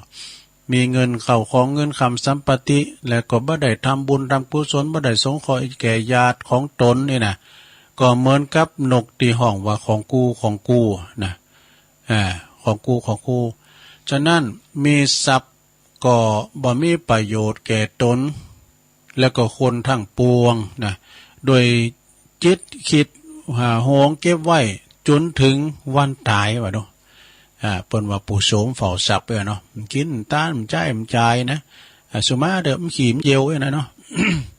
เปิ้นไปไหนก็ไปโอ้เปิ้นไปดอนนาแก้วม่วนเนาะแต่ตัวก็ไม่ได้ไปสักครับสุมาเนี่ยมันจะว่าไป สุมาแล้วก็คือคนต่างหลายลูกหลานต้านเต่าเวลาเปิ้นตายไปแล้วเนาะบ่เหลือว่าลูกหลานต้านเต่าเกี่ยวมาลุนยู่ยิงจริงกันจริงแย่งกันเอาไปซ้ำเตอเกิดการฟ้องร้องปิ้นถอยปิ้นความว่าซึ่งกันและกันขึ้นโรงขึ้นศาลนะไปฟ้องร้องเอาสมบัตินะโดยสมบัตินั่นเองที่ปิ้นกรณีปิ้นต้นเหตุนะตนมีความโลภแล้วก็ยังหือผู้อื่นโลภต่อไปบ่มีประโยชน์หยังในจัดนี้แล้วก็จัดน่ะเพราะฉะนั้นคุณมีทรัพย์แล้วบ่บริโภคบ่ได้ทำบุญสุนทานบ่ได้สร้างกุศลคุณงามความดีบ่ได้สงเคราะห์ญาติพี่น้องของตัวเก่าจึงเป็นอสัพพบุรุษนี่จบสถา อันนี้กล่อมๆแล้วเพิ่นมีต่อหน่อยนะสถามีต่อทั้งหน่อยนึงเรื่องนี้ก็ติ๊กมาแล้วมันคล้ายกันเนาะคล้ายกันจะได้ก็ลองฟังพออันนี้ก็เปิ้นก็ว่ามันมีอยู่เรื่องนึงในเมืองปุ่นในเมืองแห่งหนึ่งในเมืองใหญ่แห่งหนึ่งก็มีปอจายคนหนึ่งนะเป็นคนตีลำโลยเป็นมหาเศรษฐีวะดู แล้วก็มีนิสัยตนีทีเหนียวขีดจีขีดตีก็จนว่าเป็นตีเลืองลือของพี่น้องโทรไปในหมู่บ้านนะลำลือว่าเป็นคนขีดจีธานีนะ เมื่อทำการทำงานเก็บเงินเก็บทองมาได้แล้วก็บ่ย่อมใจบ่ย่อมจ่ายเพื่อหาความสุขให้กับตัวเองเนี่ยบักกินบักสังก็คือว่าเก็บเงินเก็บทองไว้สู่ยอมอดอยากปากแห้งจนว่าสะสมทรัพย์สมบัติเอาไว้ได้มามากมายก็มีแผ่วเลิกโสนไหลนาไฮนาป่าตั้งมีตีดินวางเป่าแหมหลายผืนดูต่อมาใจคุณนั้นนะต่อมาบ่เมื่นบ่หน้าใจคุณนั้นก็มาเกิดว่าทรัพย์สมบัติทั้งหมดเนี่ยมันอยู่กระจักกระจายกันไปนะเป็นตีไฮตีโซนก็กระจักกระจายกันไปเสียภาษีเห็มได้ก็เลยลบลงมาก็ขายตังค์ให้หรือ ก็เอาวันนำไปขายหมดนะได้เงินได้คำมาแกก่อนมิธนาคารเนาะก็เอาไปซื้อคำนะทองคำแท่งนี่นะซื้อทองคำแท่งไว้ถึงหมดนำไปไหนเอาไปฝังสุกซ่อนไว้ที่ใต้ต้นไม้ใหญ่วะต้นหนึ่งถึงวันชายตานีนี่ก็จะแอบมาหลักหลอบมาคุดจืนชมทองของแกนี่นะแล้วมันนับผอมันอยู่ครบถ้วนหรือไม่ดอกโอ้กันหันแล้วก็หันเงินหันทองเนาะเริ่มมาใส่วัดก็ดีอกดีใจอยู่หันวันคำกล่อมกับอันเงินทองเป็นคำเป็นแท่งนั่นนะทีนี้อยู่มาวันหนึ่งเจ้าโหขโมยเนี่ยมันมาเดินผ่านมันมาหันใส่ด้วยบังเอิญปุดตัวหวานนะกันนะเนาะเมื่อใจคุณนั้นใจตานีนั้นได้ชื่นชมทองคำแท่งของตนอย่างปออกปอใจแล้วก็ฝังไว้อย่างเดิมนะอยู่นี่เนอะลูกเนอะอยู่นี่เนอะไปเมื่อไหนเนอะเห็นเนาะพอจะฟังไว้ในลำโพงพอจะมาคูดพอทำไหมกะเรียบร้อยแล้วเนาะเรียบร้อยแล้วก็จึงกลับไปบ้านไปจองขโมยมันก็ได้โอกาสกันเนาะขโมยกับโจรเนี่ยมันเป็นปีกำนองมันก็แอบไปคุดเอามาไปเลอซักแท่งไปเลอซักก่อนคำนะเอาไปมดพอลุงเจ้ามาใจคนนั้นก็มาพอไปหันกระคุ้มเป่าปวดตัวแทบล้มทั้งยืนนะใช้อ่อนเคอหัวเขาอ่อนมดสดายายมเหลือกระคุ้มเป่านะทองคำขาไม่ไหนทองคำขาไม่ไหนตนเองเนี่ยหายไปหมดนะแล้วก็ใจตนีนั่นเนาะก็จึงนั่งไห้โง่เฝ้าคุ้มเป่าขึ้นหันวะนะบางเอิญก็มีเจ้าบ้านคนหนึ่งเดินผ่านมาก็เลยสอบถามเรื่องราวอ้าวท่านเศรษฐีมาหายอยู่นี่คุณเดียวนะมานั่งรอหายอยู่นี่นะจุ้งขี้มูโป่งอย่ามาหายยังอยู่นี่นะมันจะมีอย่างเปิ้นบานเจ้าขโมยมันมาคุดเอาทองคำของข้าไปหมดอุตสาหะเอาอุตสาห์ฟังไว้จัดเลิกนาทั้งหมดตายแน่ๆคำนี้ขาดนี่เป็นคุณตุกยากเป็นคุณโจรแน่ๆหายโง่นะเปิ้นบานคนนั้นหันเศรษฐีขี้เหนียวนะคนนี่ก็เลยสมเพชอย่างหนึ่งแล้วก็หันพอใจอย่างหนึ่งเนาะพอใจนั่นคือว่าเดี๋ยวความโศกเศร้าเสียใจอย่าไปโศกเศร้าเสียใจไปเลยตานไหนสมบัติของตันเนี่ยก็บ่เคยเอาออกมาใจคือมันเป็นประโยชน์ยังอยู่แล้วเนาะหันแต่ว่าคุดเอามาฟังไว้ตึงวันก็แค่เพียงว่าเหมือนกับก่อนหินก่อนดินที่เปิ้นฟังกบไว้ก็จะมีกาเตากันเนอะมีกาเตากับก่อนหินก่อนพาตอนนั้นอย่าไปโมลองหายไปเลยอย่าไปเสียใจไปเลยเปิ้นบ้านนั้นไปแล้วก็เตียวจากไปเนี่ยเรื่องนี้ก็สอนหูว่าสติปัญญาความหูหรือว่าสมบัติเงินทองนั้นถ้าเฮาบ่เอาออกมาใจให้เกิดประโยชน์ออกมาคือออกดอกออกผลมันก็จะบ่มีกาต่างกันกับเหมือนกับหินทรายฝุ่นหญ้าอากาศตะวันนี่เนาะอย่างคุณที่เปิ้นมีพยาถ้าว่าเปิ้นสอนนี่เนาะอมไว้หายคายไว้อยู่บ่ว่าจะเป็นกระท่องกระทาก็นะความหูยังเล็กๆน้อยๆเฮาก็เผยแผ่ให้ลูกศิษย์ลูกหานะสะดาเหมือนกับเงินคำกำแก้วเนาะการเฮาบ่เอามาใจเพื่อประโยชน์ส่วนตัวของก้าซื้อความสุขให้กับตกเก่าก้าเงินคำกำแก้วเวลาเฮาลุ่มหายใจจากกองแก้วมาลุ่น จะมารู้กันเนี่ยนะเฮาก็เอามาเกิดใจประโยชน์ไปทำบุญสุนทานก็ชุกคิดว่าโอ้เฮามีเงินมีคำจัดนี่ก็ว่าปีแล้วจะจัดแล้วนี่เฮาอาจจะได้ทำบุญทำกุศลไว้นักจ้ะพอคนอื่นเปิ้นว่าโตประกอบตุกก็พานอับจนกันอยากเฮาอยู่วามเป็นคุณมังคุณมีลองชุกคิดว่าบุญบารมีเฮาจัดแล้วปังหลังจ้าดีได้มามีเงินมีคำอย่างนี้นะก็เอามาฝากธนาคารโลกหนาเนาะธนาคารโลกหนาก็คือทำบุญนั่นเองเนอะสะดาเนอะเหมือนกับวันนั้นที่เฮาไปฝากธนาคารเอาแล้วศรัทธาญาติโยมทั้งหลายตุลุงก็เอานิทานเก่ามาปัดฝุ่น เราเลิงทิฏฐิมานะเนาะมาลดมานะมาละทิฏฐิแล้วก็เอานิทานทำมาเล่าสู่จู้กันฟังต่างตุลุงได้จิบน้ำไปก็จบลงไปศรัทธาญาติโยมทั้งหลายเนาะลดมานะละทิฏฐินี่ก็คือว่า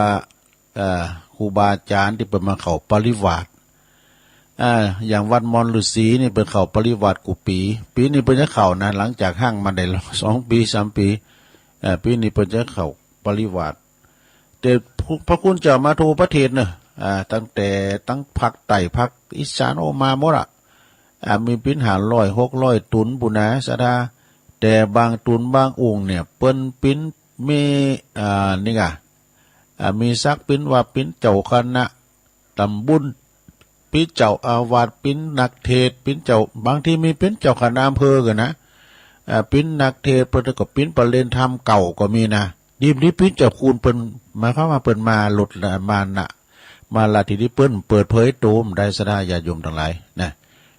มากุปีนี่ก็มี12 ถึง 22ธันวาเนอะที่วัดมอนฤาษีเอาวัดมอนฤาษีเดิมกำเนยเกินสะดาญาติโยมทั้งหลายอย่ากระเดียวกันเนาะเรื่องนี้หน่อยนึงว่านี่ก็ได้ไปติดสอยหอยตามอาจารย์พระครูอภิวัฒนวิกรมเพิ่นก็นิมนต์ไปเป็นสงฆ์พิธีไปแล้วก็ไปมุทิตาจิตเนาะที่วัดดอนจันทร์หรือว่าวัดบ้านป่าจันทร์ดอนจันทร์ไปมุทิตาแสดงความยินดีวันเกิดแล้วก็สืบชะตาอาจารย์ท่านพระครูปลัดนัตพงศ์ทิตวุฒิศิรินะเจ้าอาวาสสุพิลงสมปานเจ้าวัดที่เปิ้นออกรายการเนี่ยซะได้เนาะที่เปิ้นเสียงน้อยๆนะโอ้คุณก็นักก็หลายเด้อครูบาอาจารย์ก็ไปกันหลายสาวกว่ารูปสมณเณรเอาหลักก็ไปดูโฮงทานก็นักมีอย่างสักอย่างอาสดาซอก็ดื้อมีแต่เปิ้นหุมฟ้อนเด้อฟ้อนนี่หลายจังหวะหลายคณะนะก็ลูกหลานพี่น้องบ้านดอนจันทร์ป่าจันทร์เนาะมีครูแม่ครูท่านณวันชัยวงศ์เปิ้นก็สอนด้วยกันนะโอ้เวลาเปิ้นเปิดเพลงเปิดเพลงฟ้อนก็คุณก็มุ่นตุ่มหลุมไม่พอหน้าวิหารก็ป้อโมนเนี่ยเปิ้นโฮมฟ้อน ก็คุณนักกุลลายโดยเนาะก็ไปมอบมุทิตาจิตไปหับปอนกับพระครูปลัดนัตพงศ์นะก็ขอให้ครูบาพระครูได้มีพละกำลังมีสุขภาพพลานามัยสมบูรณ์แข็งแรงเป็นติปะติปึงที่แม้ว่าจะตัวน้อยแต่ว่าเปิ้นมีผลงานเนาะเปิ้นสอนเยาวชนก็เนี่ยเปิ้นเป็นครูสอนโดยสะดาเนาะถึงแม้ว่าร่างกายเปิ้นนี่ก็เจ็บไข้ได้ป่วยง่ายนะเปิ้นต้องไปห้องยุห้องยาแต่ว่าไฟในการวิญญาณในการสอนเปิ้นเท่าถึงแก่ปุณเยาวชนนะเราอ่อนมาช่วยกันหลายว่าก็เนาะเสร็จจากหันชันเพลแล้วก็ปากันไปที่วัดทุ่งเศรษฐีสันโตนะจากหันไปก็ไกลอยู่เพิ่นก็กำลังแปลงแตนแปลงหยังกันนะแปลงดอกแปลงโด่งกันประดับประดาก็เริ่มที่ว่าจะแล้วกันแล้วนะก็เกือบจะแล้วกันแล้วเพิ่นก็ไปตาโอ้แม่น้องเพิ่นก็ถวายปัจจัยนะปั๊มปิ้นตุ่นเงินตุ่นทองนั่นก็แม่น้องทองคำกองคำกองคำแม่กองคำเหมือนกันเนาะ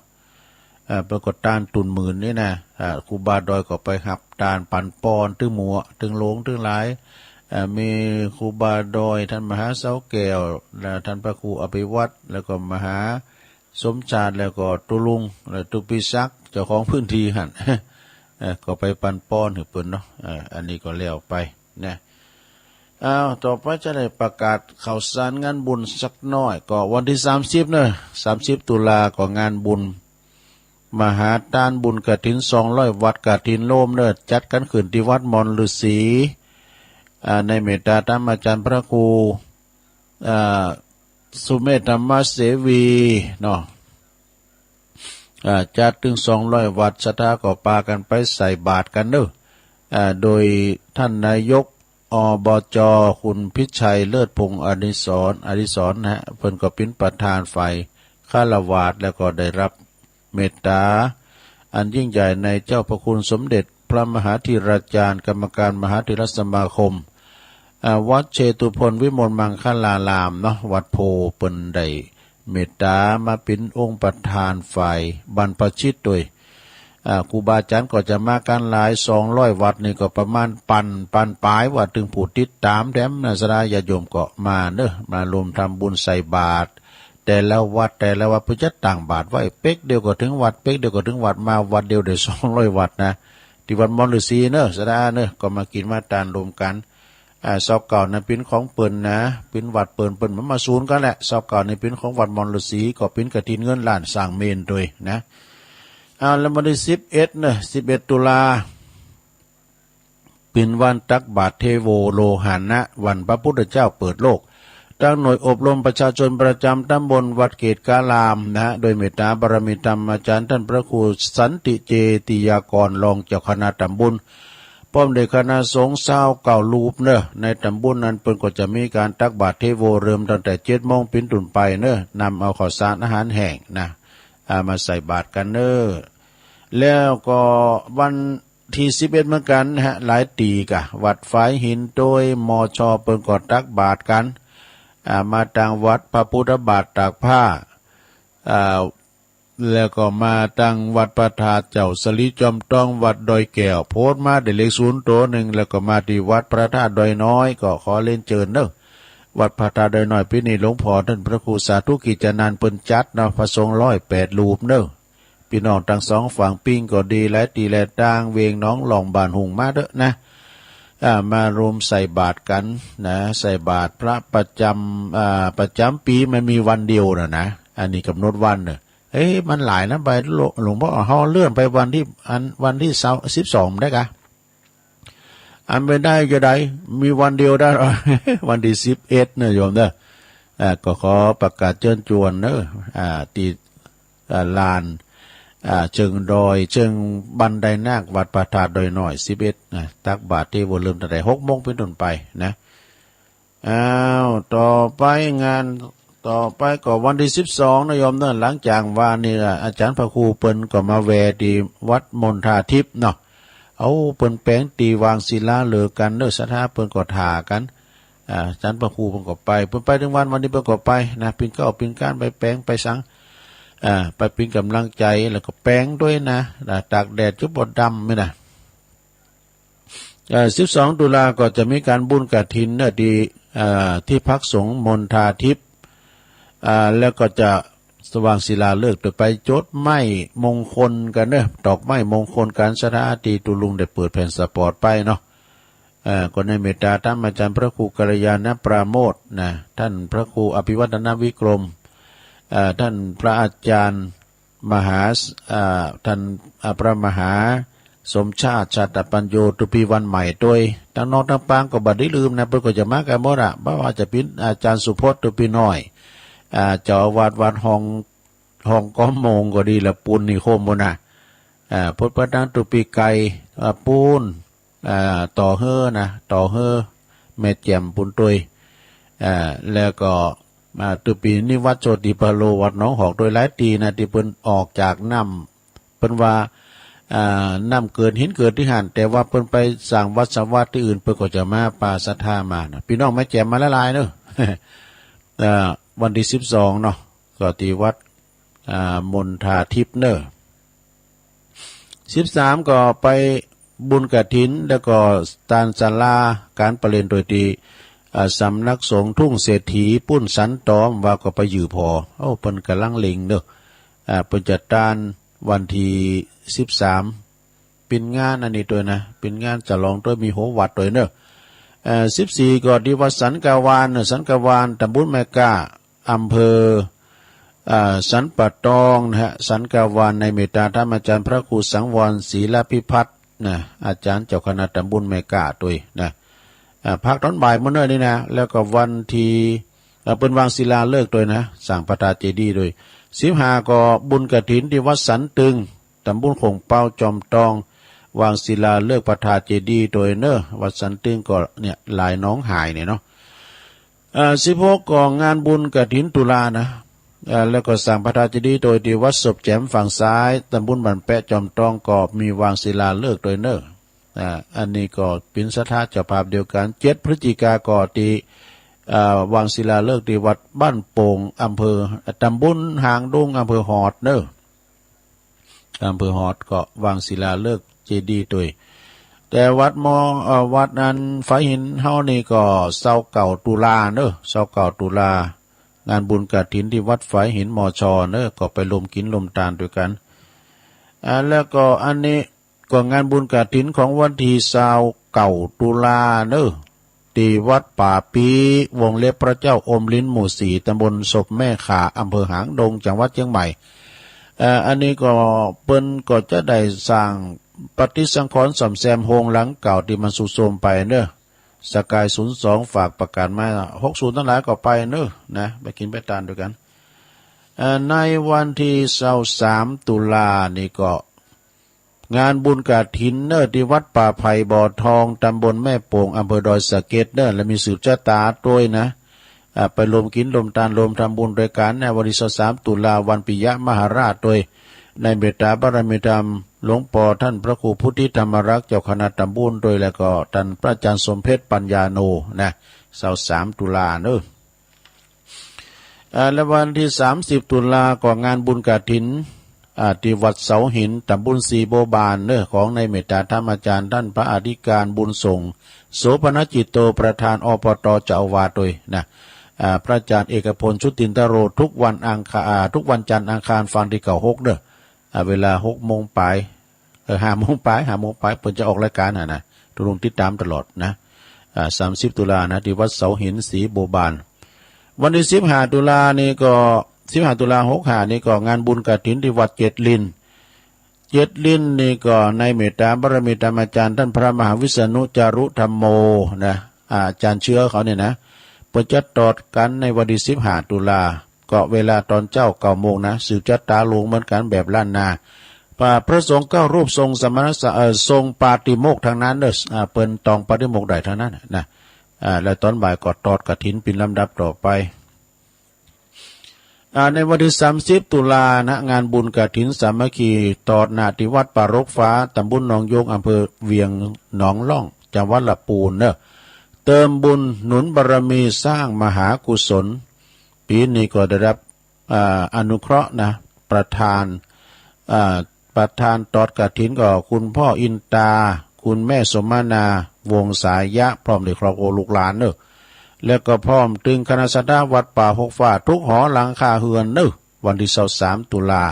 วันที่30ตุลาเนี่ยสมมาใน30ตุลานะในเมตตาธรรมอาจารย์พระครูสุนทรปัญญารัตน์อันนี้เปิ้นปิ้นเจ้าคณะตำบลหนองยวงเจ้าวัดป่าหกฟ้า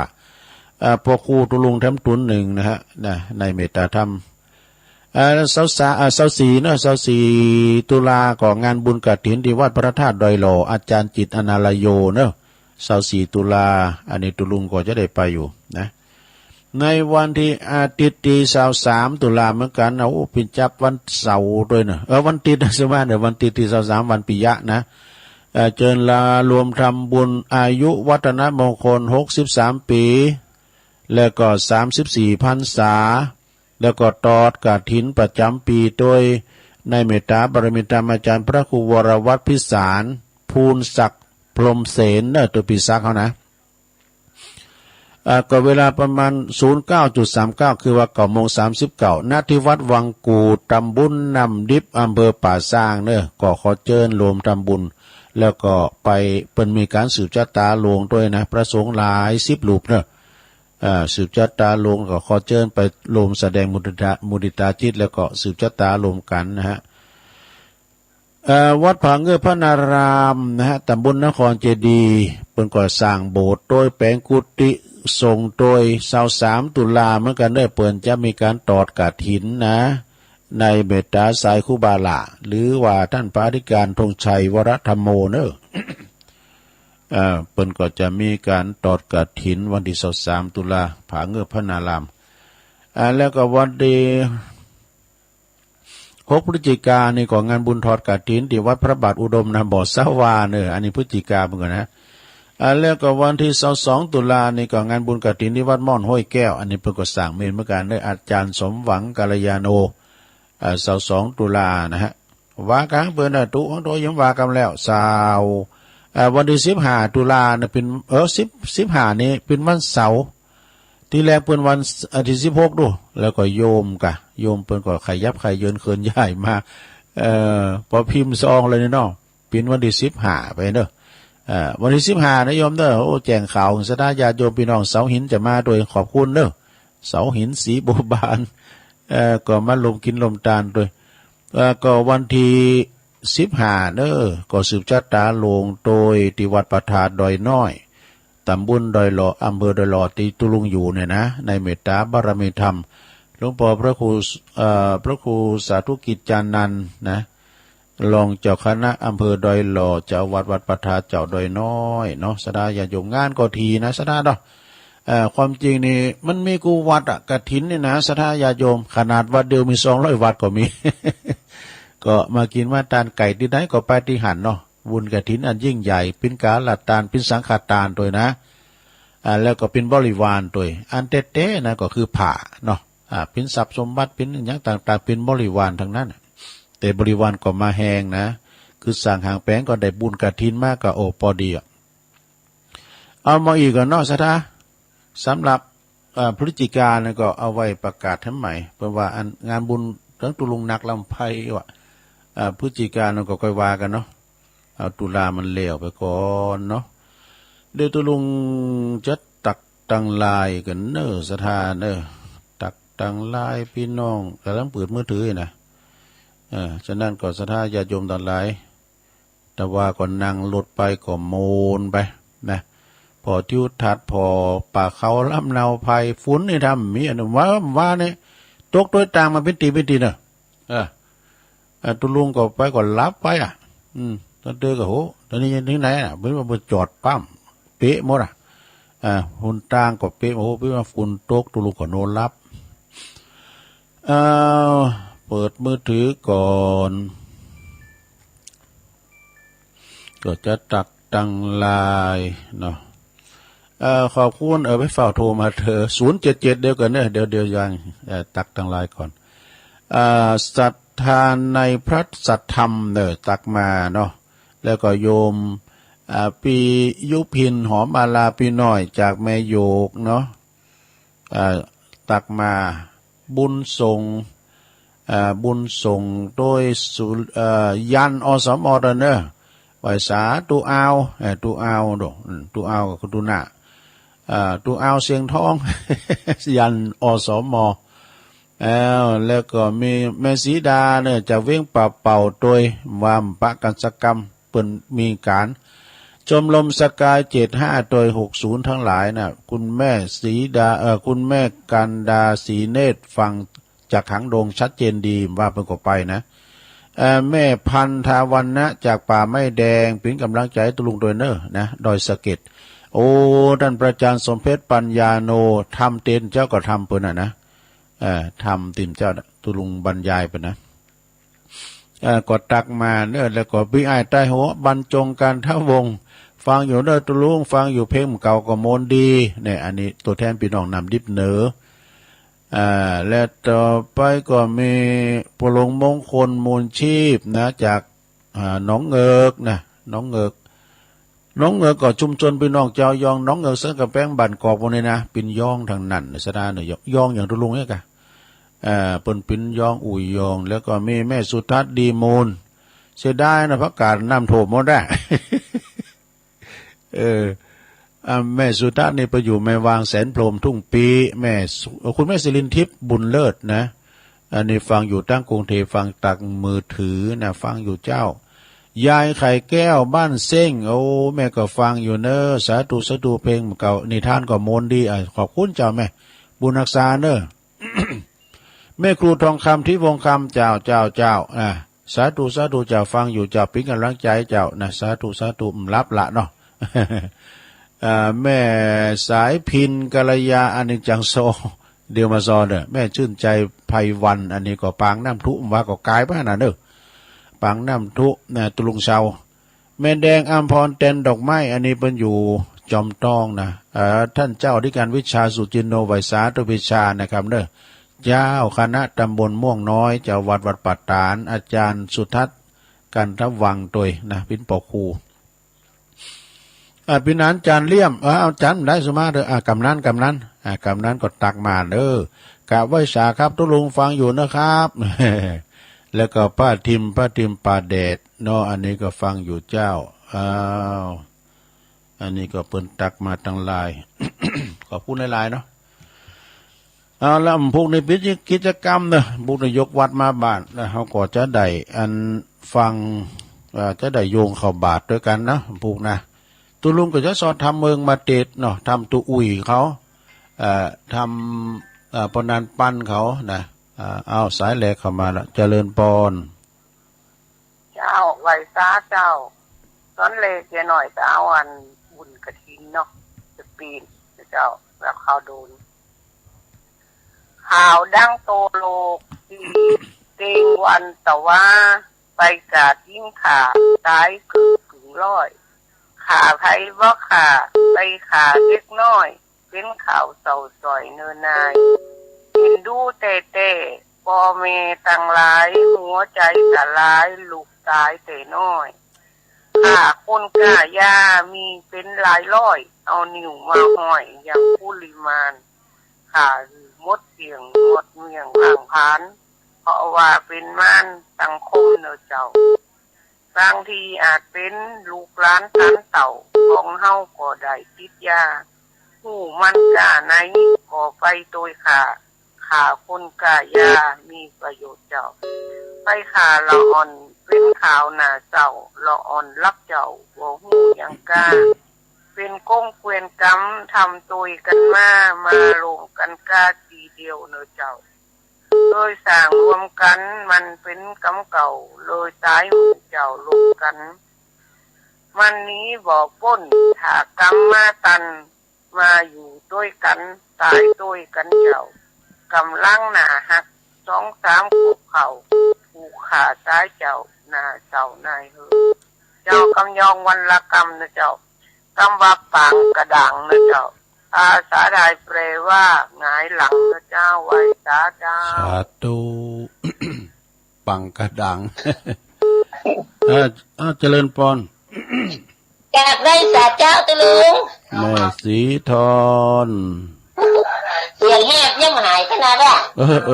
ตุลุงก็เสียงแหบนั่นเนาะก็น่าจะเสียงเปลี่ยนไปเนี่ยตะลุงก็เสียงเปลี่ยน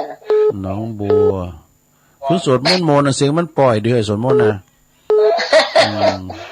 ไปประการเนาะอ้าวชัดเจนดีนะวันนี้นะตะลุงโอ้ยินดีหลายๆเด้อแล้วไหว้สาเจ้าตูฟุ้นถ้ามีละว่าขึ้นมีอยู่นี่เจริญปอนครับนักการครับเจ้าไหวสาครับไหวสาหลวงพ่อได้ต่อไม่น้อยพอดีผมจนนอนบัดละวันที่พอดีโยมบ่นไลน์มาว่าเรื่องละอ่อนตุลุงเจ้าดูนักเดี๋ยวคิดว่าคดีป่ะว่าส่วนมูลแผ่เมตตาเขาแล้วเนยเนาะก็เป็นเรื่องที่เศร้าในประเทศไทยนี่แบบเคยมีนะตุลุงเนาะการฆ่าละอ่อนยังไม่น้อยว่ามันเป็นห้องยังแต่เราดูแล้วสะดุดใจที่ว่าครูที่มีต้องเลยนั่นน่ะเรื่องนี้เป็นเรื่องกรรมเรื่องเว้นของคนเขาเนาะตุลุงเนาะแล้วแถมอย่างนี่เขาจะแถมเรื่องก็คืออันเรื่องสิทธิมานะเนี่ย มันจึงมีทุกที่เลยเนาะตุลุงเนาะครับการถือตัวถือต้นว่าไหนว่าเก่งบอกวัดว่างเก่านี่นะบางทีมันจะมีแต่คนบ้านบางที่บางคนที่อื่นที่ไกลนะในหมู่พระสงฆ์เจ้าการอิจฉาริษยากันก็ยังมีอยู่เนาะการถือเนื้อถือตัวมันเมื่อใดความสิทธิมันนี่มันจะ มันจะลดละลงท้องถ้าถือตัวเนี่ยถึงเอาจะเป็นสมณะเพศเด่นขนาดไหนก็น่าจะลดลงท้องผมว่านะมันก็มีอยู่เนาะเป็นบางพวกบางเราแต่ผมไม่ได้คิดอย่างนั้นเหมือนผมเอาตัวอย่างเจ้าสมเพศเจ้ายองเขานี่นะเจ้าหนันนี่นะเขาก็อยู่เป็นพระลูกวัดก็สบายอยู่แล้วไปไหนก็สบายแล้วทุกลุงเนาะครับผมจึงบอกทุกคนบอกผมไม่ได้ตั้งใจจะมาเป็นเจ้าวาดเนาะผมตั้งใจมาเป็นเจ้าเป็นยังก็ได้อะเดี๋ยวนี้เขาบอกอย่า75เข้ามาแล้วเนาะถ้ามันอยู่ได้5 ปีก็80ก็ไม่มีความหมายก็เป็นเจ้าที่มีอายุพรรษาสูงได้นะทุกลุงเนาะอยู่กับวัดกับวากับศรัทธาหลายนะว่าไผ่เนอร์พ่อแม่พี่น้องศรัทธาญาติโยมทุกคนเอาลดละทิฏฐิมานะบหันแก่ตัวของกันได้นั้นมันอยู่ด้วยกันจะเป็นความสงบสุขแต่เดี๋ยวนี้ผมก็ยังมาเป็นหัวบ้านหัวเมืองด้วยกันที่ว่าเดี๋ยวนี้จิตใจคนเฮานี่มันเสื่อมสลายเป็นหนักดูเนาะค่าอะไรกันมาแต่ละอ่อนเผื่อพระสงฆ์เจ้าก็ระวังเลยเนาะที่บ้าที่บอมแล้วเข้ามาในน่ะจะเอาเป็นอย่างบุญฮักสายเนาะตัวลงเนาะครับผมหน้าของธรรมะของพระพุทธเจ้าปกปักรักษาพี่น้องประชาชนคนดีทั้งหลายที่นับถือศาสนาพุทธหรือศาสนาคนนี้จะได้อยู่ดีมีสุขแค่ผ่านจากพยานอันตรายทั้งหลายเนอะไหวสาธุอ้าวหลวงพ่อมันนี่0899555656เจริญปอนแต่เจ้าตุลุงแม่ทิมอะแม่ทิมประแดดนะเจ้าประแดดฟังเลยเจ้าเลยเจ้าชัดเจนดีเนาะชัดเจนดีสาธุอนุโมทนา0899555656เจริญปอนไปแต่ครับปอทันนะล่ะครับฟังอยู่แล้วคงเป้าหมู่4เนาะขอบคุณนะปอนเนอะสาธุไก่ก็ขันตักตายเนอะเจริญปอนยายพรล่องวัวแดงชัดเจนดีเนาะดีแหละฟังไปติ๊กก็เดี๋ยวก็ฟังพระครูตัวเพลงก็มนดีสาธุเจริญปอน0899555656เจริญปอนไม่สาเจ้าตุลุงไม่สาวรักนะเจ้าอันนี้ใช้ประการเนาะมาแล้วเจ้าฟังตุลุงเจ้าพระบาทอุดมเจ้าตุลุงพระบาทอุดมชัดเจนนี่เนาะเจ้าดาวเต็มฟ้าแล้วเจ้าตุลุงมาไปนี่เหมยตุกแล้วนี่มีบางตีบางแห่งเจ้าไม่สาเจ้าตุลุงสาธุอนุโมทนาเอาเข้ามาแถมเจริญปอนครับไม่สาตุลุงผมคนนั้นเพิ่มสาจังหวัดร้อยอย่างเด้อปอนนั้นอันนั้นชัดเจนเลยครับอำเภอเวียงสาเนาะผมพอเขาว่าใส่พวกโหก็ได้เนาะน่ากะโอ้ดีดูร้อนพ่อแม่ก็แก่พ่อแม่หัวใจสลายย้ายใจพวกโหมัดเนาะช็อกโลกเลยกะดังทั่วโลกผลสิมันทำให้มันช็อกไม่แท้ๆเนอะน่ากะมันมีกำลมกันจะตุลุงวานะสาธุเนอะสาธุพี่น้องบ้านไกลเมืองนานเจริญปอนไม่สาครับลุงเมืองนานมาแล้วปอนนั้นประเสริฐฟังเลยตั้งแต่นั่นแหละมาขับพระขับเจ้ามันแล้วฟังเลยคนได้ฟังเลยตัวเป็นความคิดความอ่านดีครับมันจิตได้สั่งได้สอนได้บ่อยครับคนมันบ่มีศีล5ศีลอย่างกระตัวมันถึงบ่ดีแต่เข้าหันเก็บตัวเนาะแม่น่ะอย่างกันยากไปยากมือไปเนาะเยเฮายำเนี่ยยำดียำเป็นคุณเนี่ยเขาครับคนที่มันศีลทำอยู่กับตัวแล้วมันก็เจริญดีแล้วเนาะขอบคุณปนานหนักเด้อเข้ากำลังใจนะครับชัดเจนที่สุดครับฟังทำกับชอบใส่เนี่ยครับสาธุขอให้ลงได้ยินพอลงใช้ก็บอกเราไว้ครับสาธุปนานผู้ก็จะสอดธรรมมาแถมเจริญปอนปบุญตันไปสาธุยังมันขาดหายไปฮะฮู้เด้อตุลุงวาวติ๊กๆอ่ะ ป่าไล่ ฟังนะท่านเนอ ป่าไล่พอฟังคืนไหน3 หยอดเนาะ กำลังใจนะท่าน ต่อ เนอ ยินดีพอเนอสาธุสาธุมั่วฟังคืนใดขาดหายเนี่ยตุลุงก็ฟังสแตนบายอันป่าปูนนำบ่อหลงได้ยินทางหลังโอ้โหแต่ปืดก้อยๆนะเจริญปอน เจ้ากะไม่สาเจ้าตุลุง แม่สายพิน ติดลุด3ข้างนะท่านพระอาจารย์กำลังหัดตันสายนี่เนอะเจ้า วันนี้จะไปกินข้าวสลากวัดบ้านกลางจะไปซ้อห่ำอันกินข้าวสลากเดี๋ยวขอซ้อจักหน่อยนะเจ้าเนาะวันนี้วันดีสีใสสะอาดจะไปกินข้าวสลากที่วัดบ้านกลางนอนงามปีไหนหลายปีมีเฮีย1 ครั้งสืบเก่นลูกเก่นหลานเป็นของเก่าเกลือโบราณอนุรักษ์กันไว้ก่อนเมื่อเจ้าหนทีเมืองแต่ว่าทีพะหอนบ้านเมืองเดือดร้อนถูกบัดตองกังวลลมหายตายจากทุกข์ยากอับจนมีกาฟ้าซ้ำบ่มีฝนระเหววนกันอยากพาญาเจ้าเมืองคนในตีกองประกาศจนจิ๋วเจ้าสลากกาพระตรงองค์ทรงจะต้องพุ่มน้ำปนเพราะบางมาต้องมาต่ำจะได้อยู่สูงจำร้านแต่เจือนเจยบานบ่ขาดเจ้าไปเอกกันนะลุงนะสายไม้บนจากเจ้านะเจ้านะ ยินดี จะว่าไปนักแข่งพระอาจารย์กว่าคนรำคาญเมื่อสายสินสงสารนะเจ้ากาวไว้สารเนอแม่สายพินกำลังใจตู้สาธุเจ้าขอบคุณเจ้าอนุโมทนาซอหำเรื่องกินเรื่องตาลสลักกะพักเจริญปอนเจ้าตั้งสาเจ้าตุลุงอุ้ยสาวหุ้มตะวันตั้งข่าวนอนก็บรับกินดูหรอนั่นก็น่ากันคนเราอย่างนึกตัวอย่างอันเรื่องเบื่ออยากไปดูมันตายก็ต้องมาตะใจเท่านั้นน่ะมันตายต้องตะใจจ้ะเป็นห่วงก็ลงเนอะคุณมันมีกำลมกันน่ากันยินดีโอ้สาธุอุ้ยสาวคุ้มตะวันเน้นรักในมนเลยครับครับวันนี้ก็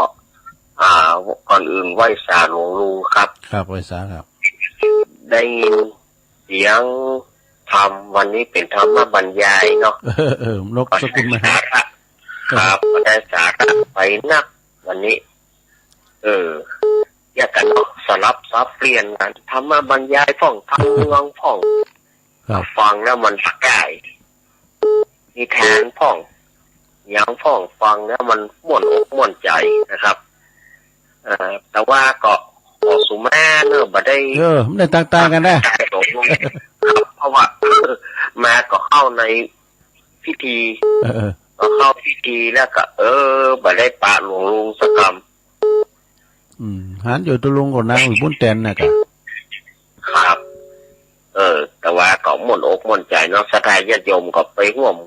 กินร่วมทานกันแต่ว่าก็อนุโมทนาบุญแล้วก็กำลังใจย้อนหลังท่านพระครูวรณัฐพงษ์เนอครับผมกับวัดสาหลวงลุงนะครับขอบคุณอาจารย์เน้นหลักเนอสาธุครับแต่ว่านี่ก็สันเพศหันแล้วก็โหลดไปสันโตเจริญปอนไว้สัจเจ้าตุลุงไม่ฟังอยู่เนอไม่พลาดนะบ่พลาดนะเจ้าฟังไปให้กำลังใจตุลุงเนอยมแม่กับลูกหนึ่งเขาทำบุญตักบาตรบานคนมาตักบาตรทุกวันแล้วดีละกลางหงแม่แตงเนาะแม่เจ้าเป็นชมประกอบฟังอยู่ในบนโทรฮัตทุกคืนทุกวันนะมันจะได้บทตีเดี๋ยวพยายามใจความเป็นมาดึงติดแม่บ่พัดยังติดเนาะก็น่าจะพยายามทวนเวลาคนนั้นคนโทรกับตุลุงก็เรารอจังหวะเป็นใดก็ต้องเราโทรติดมันจังหวะไปจังหวะมันน่ะมันเป็นจังหวะยินดี สาธุสาธุก้างหงแม่แตงไก่กับบันครูปอครูโอนเฮามึงฟังก็ยังมาเตอแม่แจ่มก็ยังมาเตอเน้อเจริญปอนข้าพเจ้าเจ้าตุลุงแม่สมพัฒน์เจ้าฟังแต่เจ้าแล้วเจ้าแม่ย่อยสันทรายชัดเจนดีเนี่ยเจ้าลุงวันเนี้ยอากาศดีวันนี้เนาะวันนี้เนี่ยมีเมยตกแล้วมันตุ่นไปฝนตุ่นหนาวแล้วเนี่ยนั่นค่ะเป็นกำลังใจเจ้าลุงนะเจ้ายินดีหลายๆนะ0899555656เจริญปอนกราบไหว้ข้าเจ้าฟองคำเพชรแก้วบ่ทองเจ้าปังจุลุงเจ้าคำเจ้าวิสติสอนใจดีเนาะนาสาธุเจ้าถ้าอินดูละอ่อนหมูนั่นเนาะไม่แล้วอ๋อใจหายใจคว่ำโอ้อินดูน้ำท่วมเท่าละอ่อนนะเจ้าแต่กะเจ้าสาธุเจ้าตายนี่มันขาดไปแล้วโดนมาดื่มหันหน้ากันทำแล้วเนาะน้ำท่วมมีวันแห้งอยู่นะเจริญปอนไม่สาเจ้าตุลงฟังอยู่เนออยากลำปางมันไหลน้อยเจ้าไม่น้อยเจ้าไม่น้อยอุดดีเนาะเจ้าฟังเมตีสามเพื่อไว้ฝากตัวลงตัวเจ้าได้นะฟังบุญยวาดเจ้าสัตย์เจนดีเจ้าฟังบุญยวาดเนาะเจ้าลำปางมาแล้วยินดีนะแม่เนอะเจ้าไว้สาเจ้าลำปางฟังจากบุญยวาดนานก็มาแล้ว2เจริญปอนไว้สาเจ้าเนื้ออยู่ต้องได้ไหมแม่ป้าแม่ป้าทาหลายสายเนาะเจ้าทำจมือท่านเปิดเพลงก็แล้วไก่ก็บันบนนั้นเนาะบนนั้นปั้นอันนี้คนนั้นปั้นออกไปเพื่อพยายามโทรมันก็ติดเป็นเตอเนาะมันมันแตนเปิดเนี่ยกะก็นะติดเป็นเตอนั่นแหละโทรแนวกรอบอะไรแม่จันหอมเนาะแม่อันบนนั้นปั้นผูกอะไรสหาทำบนนั้นกัทำบนติดทำเสียง2ผูกขอบคุณแม่ปลาขอบคุณแม่ปลาหลายๆเด้อเจ้าซาแม่หลายสายเด้อปลาเอาให้ดีกันบ่เนาะจบเวลาบริขอบคุณกูเสียงกูสายนะแม่น้อยกาดนัดแม่สีทอนหนองบัวใจประการหลวงพ่อมานิถาวโรสำนักทรงห้อมบุญเด้อหลวงปอแม่พิมพ์ป่าแดดปอธนัดคงเป้าหมู่4เน้อแม่สวรักษ์ใจประการแม่ทลบปนัดอันนันจากอำเภอเวียงสาจังหวัดน่านปนัดประเสริฐนาน้อยนาแดงจากจังหวัดน่านป้าบุญตันป่าไร่จากกิริสัมยอดนะฮะแม่สายพินกัลยาซอหำเลืองกินสลากเนาะอุ้ยสาวคุ้มตะวันเมืองวะเด้อสามเณรเอาลักปัญโยนันจากวัดสันเมืองไหวสาเด้อแม่บัวพัดกลางหงแม่แตงเนอแล้วก็แม่สมผัดแม่ย่อยสันทรายแม่ฟองคำติ๊บแก้วแม่น้อยอุดดีบันไลน้าน้อยฟังจากบุญญาวาสและสุดท้ายแม่ป้าหลายสายบันอำเภอแม่ทาเนี่ย18สายด้วยกันขอบคุณเนอกูเสียงกูสายนะขอบคุณสถานีวิทยุโดยนะทุกช่องแล้วก็ขอบคุณสดายาโยมที่ฟังถึงผู้นายกวัดมาบาทมีกิจกรรมเนอะแต่ก็จะสอทำมาเตียอยู่นะดูปากันใหม่เนาะโชคดีมีใจเหมือนกันจุผู้จุคนเนอจัตตาโลธรรมาวัฏันติอายุวันโนสุขังปะลัง